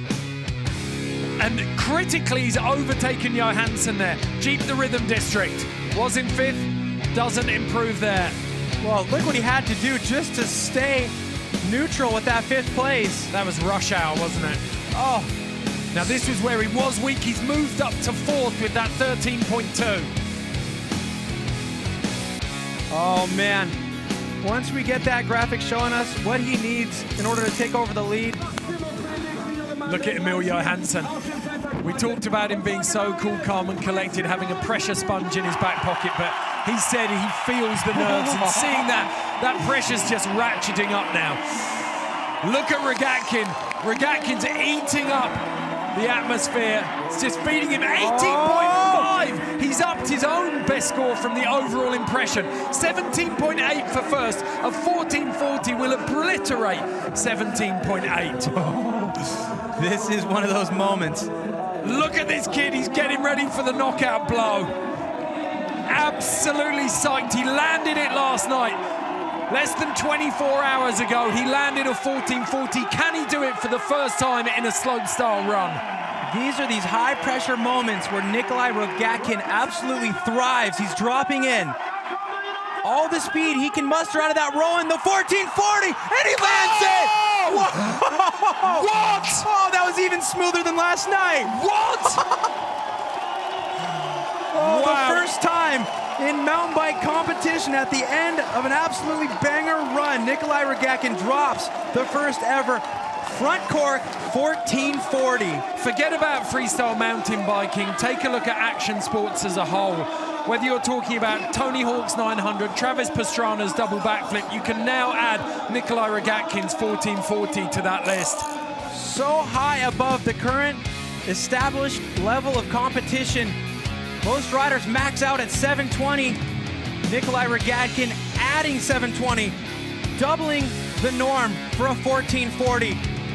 And nothing to pick apart on that landing.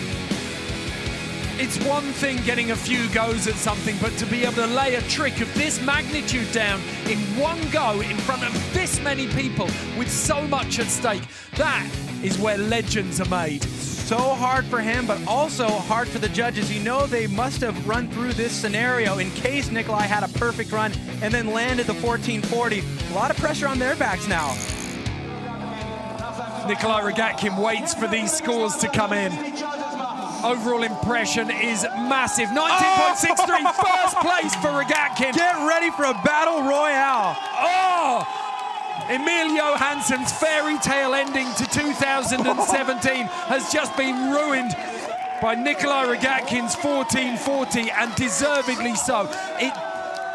Hansen has to throw it down now. If Emilio Hansen wants to get his first ever career Diamond Series victory, he's gonna have to earn it. Look at the smile. It's the hard yards, Emil. It's the hard yards. Look at him just shaking his head. What do I have to do to beat this man? He says, here goes nothing. There we go, the 360 inward table stomped. Oh, swirling out in the berm.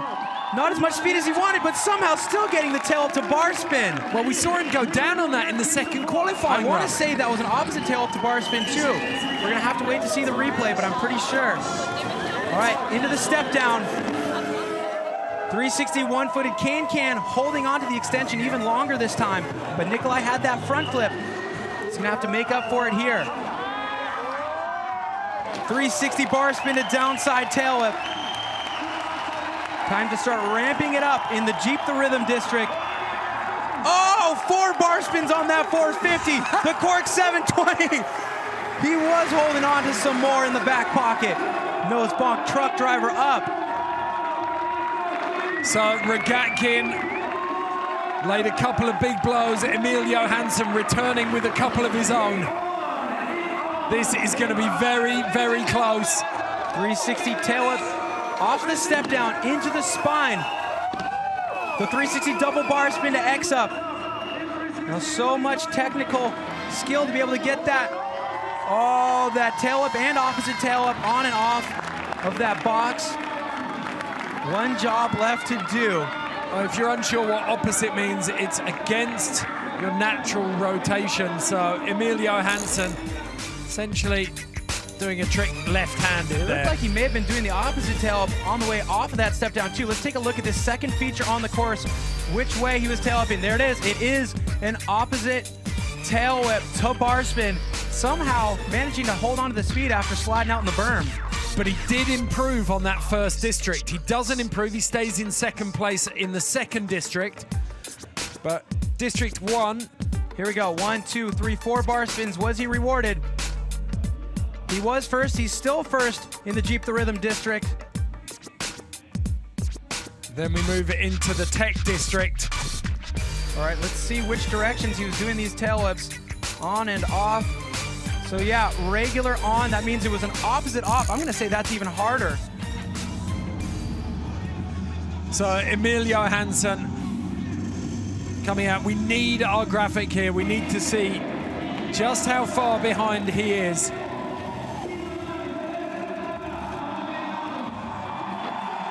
Raises his hand. The crowd have had their expectations raised. They've just watched history. They want to see if the 18-year-old Swede can better Rogatkin. Well, he was tinkering around with a pretty big trick in practice. Would it be enough? We're about to find out what he needs. Huge overall impression. He needs an 18.9 for first. It would be his first ever win at a Diamond Series event. All right. He's gonna be trying to cram a lot of tricks into one jump here. Backflip, double tail whip. Oh, he was looking for the bar spin, but couldn't squeeze it in. Regardless, it's still a backflip double tail whip, but Nikolai, I don't know, man. I think he might have it. How many times do you do a 1440 and have to wait to see if you're gonna win? Just showing what level we are at here in 2017 in the FMB World Tour.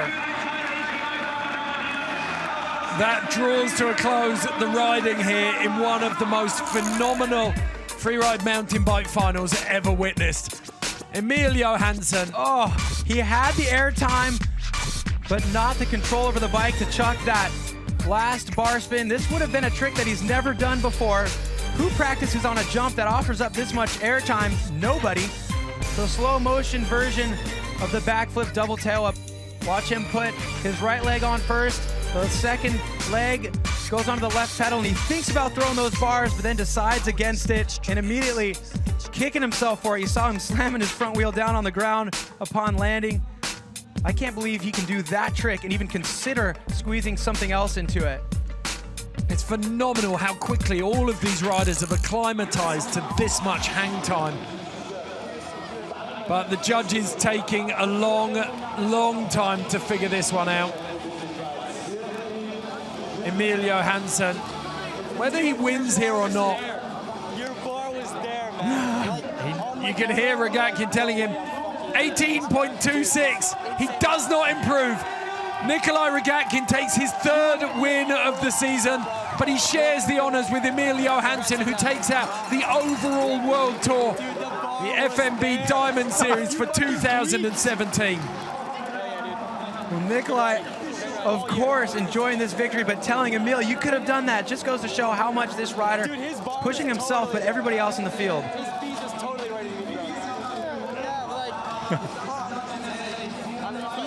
What a final. Absolutely phenomenal riding from Godziek's one-handed Superman flip. A 1440. And then a... Well, Red Bull District Ride, never disappointing. In the 12 years where we've intermittently been experiencing this magical event, we've always breaking down barriers, turned new chapters, and today was no different. The 1440, getting another look there from Nikolai Rogatkin. But just the 1440 wouldn't have been enough. He had to back it up with huge tricks all the way down, saving so much for the second run, surprising us down here in the booth, time after time. Okay, we're going to head down to the finish area now, where Jackie is with the winner, Nikolai Rogatkin. winner of the Red Bull District Ride. With the run you just had, landing the 1440, describe what this moment means for you.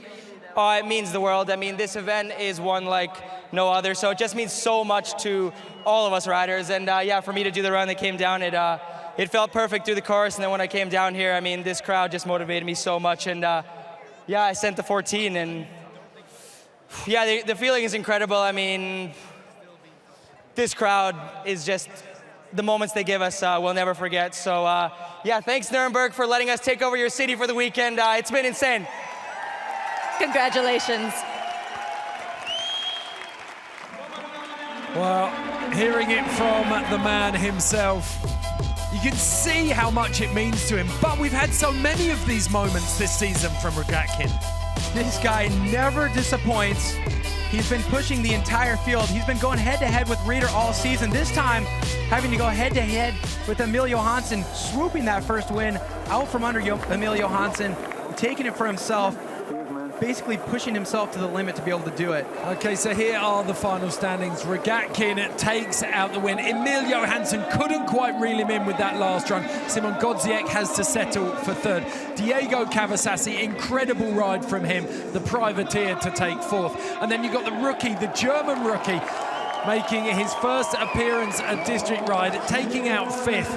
And then Ryan Nyquist, the veteran, down there in ninth. Disappointment for him, but a fantastic final overall.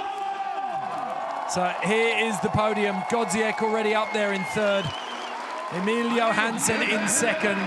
He can console himself with that overall FMB Diamond Series World title.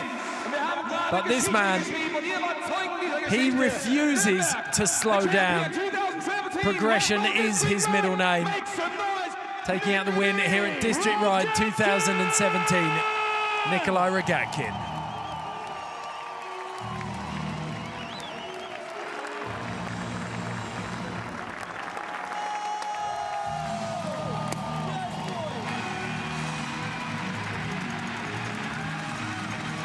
He is a truly extraordinary talent, isn't he, Cam?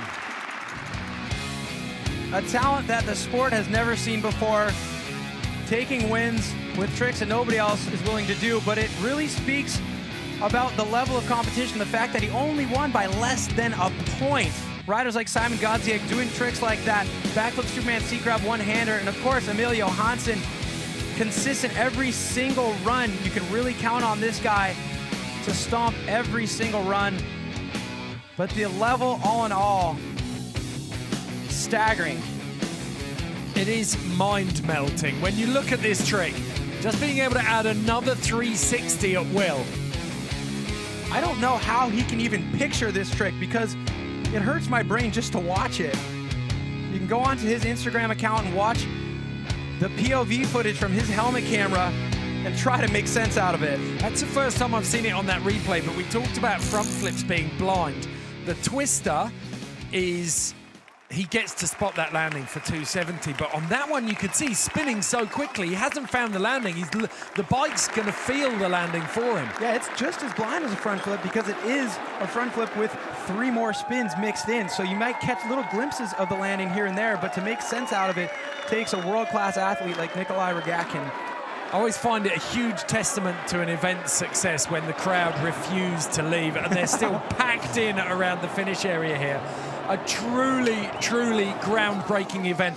This hyperbole, all of these superlatives get used so often in action sports, but it is a fantastic win here for Nikolai Rogatkin. We can take a look back though now at the highlights from the rest of the season from Emilio Hansen, who is the overall FMB Diamond Series winner. So kicked off in Rotorua with a 5th place. This is kind of where he announced himself, Cam, because he'd only done a couple of events in 2016. Yeah, it was actually a podium down there in Rotorua, and then you need at least 1 gold event result to get added up with all your diamond finishes for the overall Diamond Series standings. So he won a gold event and then backed it up at all the diamond events. Now he's got 3 seconds, a 3rd and a 5th at Red Bull Joyride, where the pressure is unmatched. The hill where the sport was born, he was standing on that podium, and then Of course, he had to be here to lock up that world title. All he needed to do was qualify for the finals, but second place to his name. This kid's unstoppable. You got to wonder if there's a jinx on first for him, though. You know what? Maybe he'll have to wait till he's a veteran at the age of 19, when he's an old guy, you know? So those are the overall Diamond Series standings. Emilio Hansen in first, Rogatkin taking out second, Simon Godziak in third. Ryan Nyquist, that podium from Joyride, working so hard for him. Brett Reeder had the chance today potentially to move up those standings, but unfortunately that knee injury in practice before the finals costing him. Diego Cavazzi does himself no harm with his incredible performance here today. The rest of the riders, Anthony Messier just squeaking into the top 10, undoubtedly helped by his 6th place here today. Well, with the points that they earned throughout the entire season, we're sure to see all those top 10 riders back for the 2018 season. Man, I can't believe it. It's going to be here before we know it. Okay, we can go back down to the finish area now, because Emilio Hansen, your 2017 Diamond Series champion, is with Jackie. Emil, this is your first full year competing on the Diamond Series Tour, and you take it all. What does this mean to you? Like, what a day. I don't even know where to start. Like, it's all gone over my expectations, and I happened to have a good start on the season, and I kept the momentum going, and I'm happy to get second today and securing the overall. It's not, I'm kind of speechless. It's so hard to say. Like, always been a dream. You're just at the young age of 18. When you first started riding 10 years ago, did you ever think that this moment would come so soon?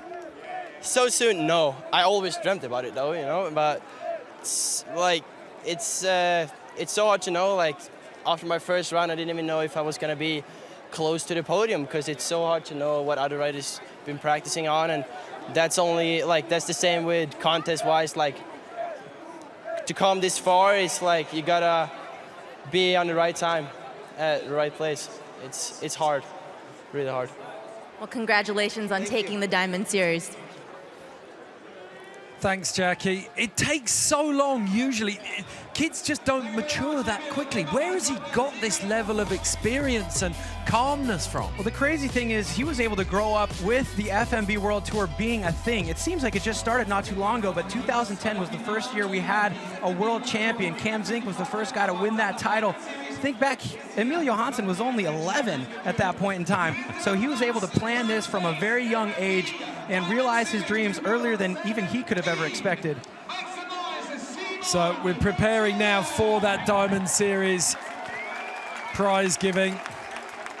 Simon Godziak there. The crowd have been absolutely fantastic today. They say they play such an important role in this competition, and we've said it throughout the weekend. They're an educated crowd. Mountain bikers come from around Europe, not just Germany, to come and watch this, and it is, for that reason, a really, really well-educated crowd. And the people who live close to this city, they've been coming to this event every time it's happened over the last 12 years, and I've been coming here since 2005, and it's great to recognize people walking around that you've seen so many years ago, and to see that they show up every year, and they're talking about what they think the riders are going to do, so you know that they follow all the webcasts throughout the season. That's why they're so loud. It's not just a blind spectacle. They actually appreciate and know what they're watching.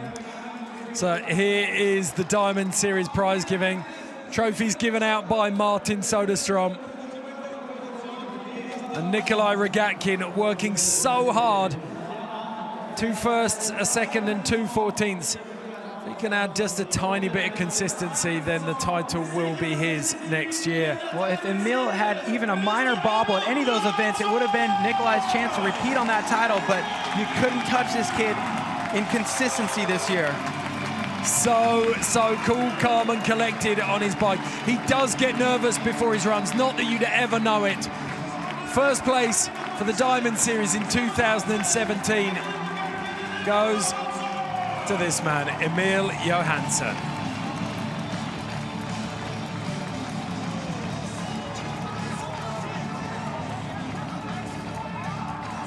Here we go.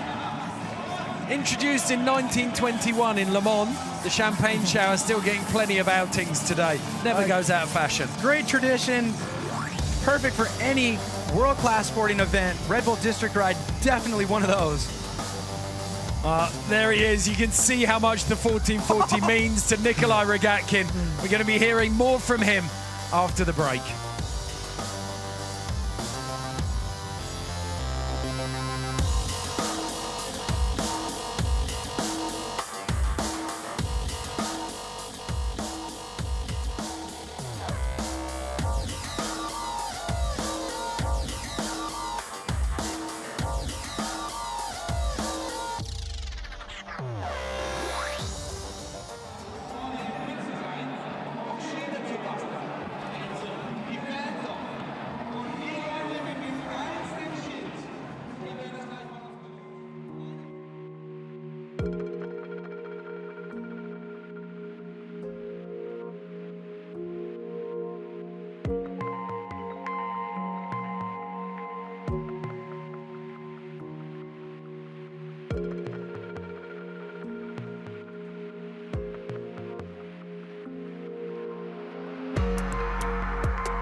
Für einen Platz weggehauen haben.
Okay, Boys, kommt rein!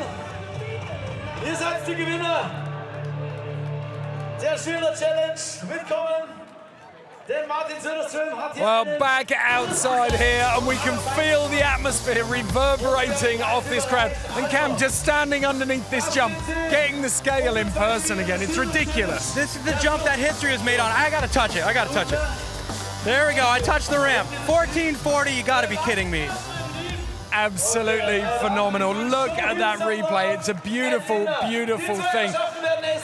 You watch these guys climbing around here.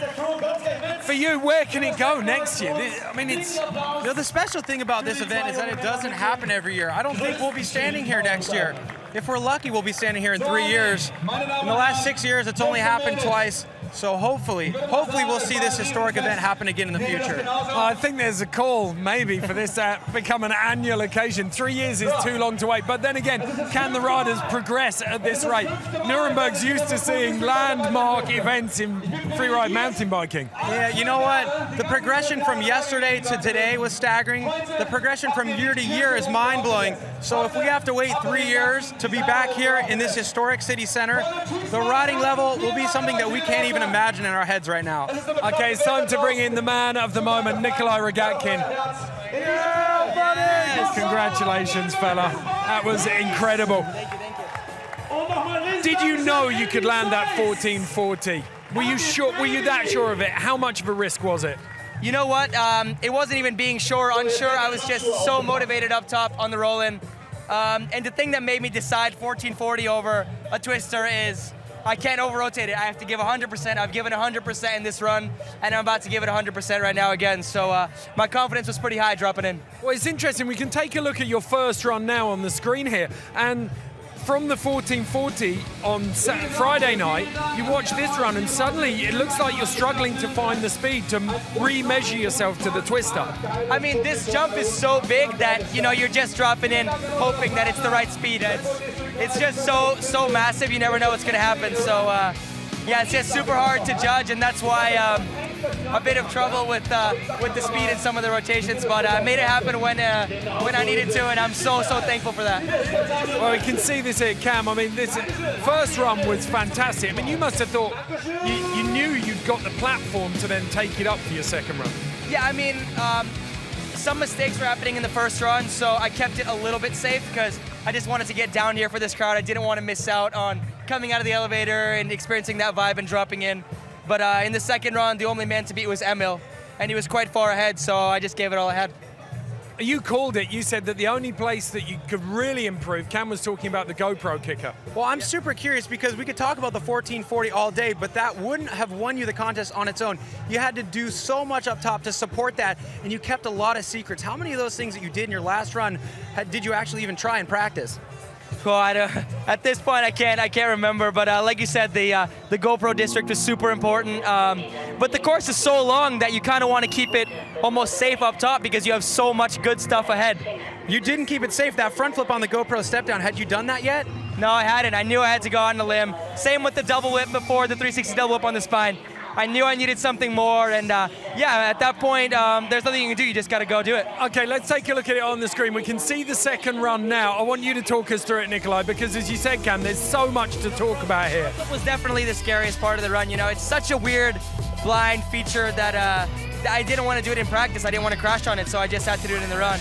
And then the cash roll, did it in all my runs, so felt great. And then this part, the part going into this hip is the best, you know. You're just pedaling with the screaming fans going into it. And then squeezed in the front flip bar spin to no-hander. Right here, another one that I hadn't done in practice, double tail whip. So I'm counting at least 3 things that you didn't do in practice that you just kept as a secret for the finals. How important is it to keep some secrets this day and age in slopestyle competition? I think it's essentially important to keep secrets both for the fans' purpose and for the judges, you know. Everyone likes a shock factor. You know, if you know a guy's gonna do a trick, you're not gonna be as stoked about it if you have no idea he's gonna do it and then he just pulls it out of nowhere. So that element of surprise, as Cam knows, is essentially important in our sport. If you had to create a perfume, a cologne, and call it Victory, it would smell like BO and champagne. That's the whiff I'm getting off of you right now. The one thing I want to know, you pulled out the twister tail whip, you've pulled out a 1440 here. How can you keep progressing at this rate? Oh, this sport is progressing at an astronomical rate. I mean, some of the things that Emil and Brett and Brendan, all of those guys, they're just progressing the sport so much and doing things that were essentially impossible a few years ago. So all of us are gonna keep pushing, and you know, who knows where it's gonna go. More rotations are gonna be added, more tail whips, more bar spins. I mean, like I said, the progression is astronomical. You know, who knows where the sport's going to go. 2018 looks very, very bright.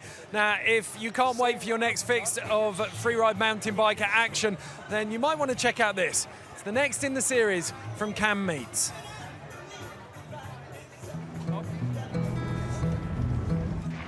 Whoa! Brett! What are you doing? I heard you bought a piece of property with a bunch of acreage. You were building a house. Yeah, well, I'm heading to my house right now if you want to hop in. Perfect. All right, hit it. Whoa! Oh, no way. Holy, dude. This is like paradise. So I feel like a lot of people probably trip out to think that the guy who's at the top of the game in slopestyle comes from Ontario. It's flat. I grew up on an 88-acre farm, and then we moved when I was 15 to an 11-acre property, and I've always been able to have my own jumps on flat ground, though. So I had to travel lots and really put my head down, and I kind of realized that I'd need to like relocate out here at some point. And then finally, I found a place that was perfect in Vernon. Those look like so much fun, Cam. They actually work. It's way fun. I thank you guys for giving me the chance to go visit some of the best riders in the world and see what makes them tick. Okay, Nikolai, do you want one of these?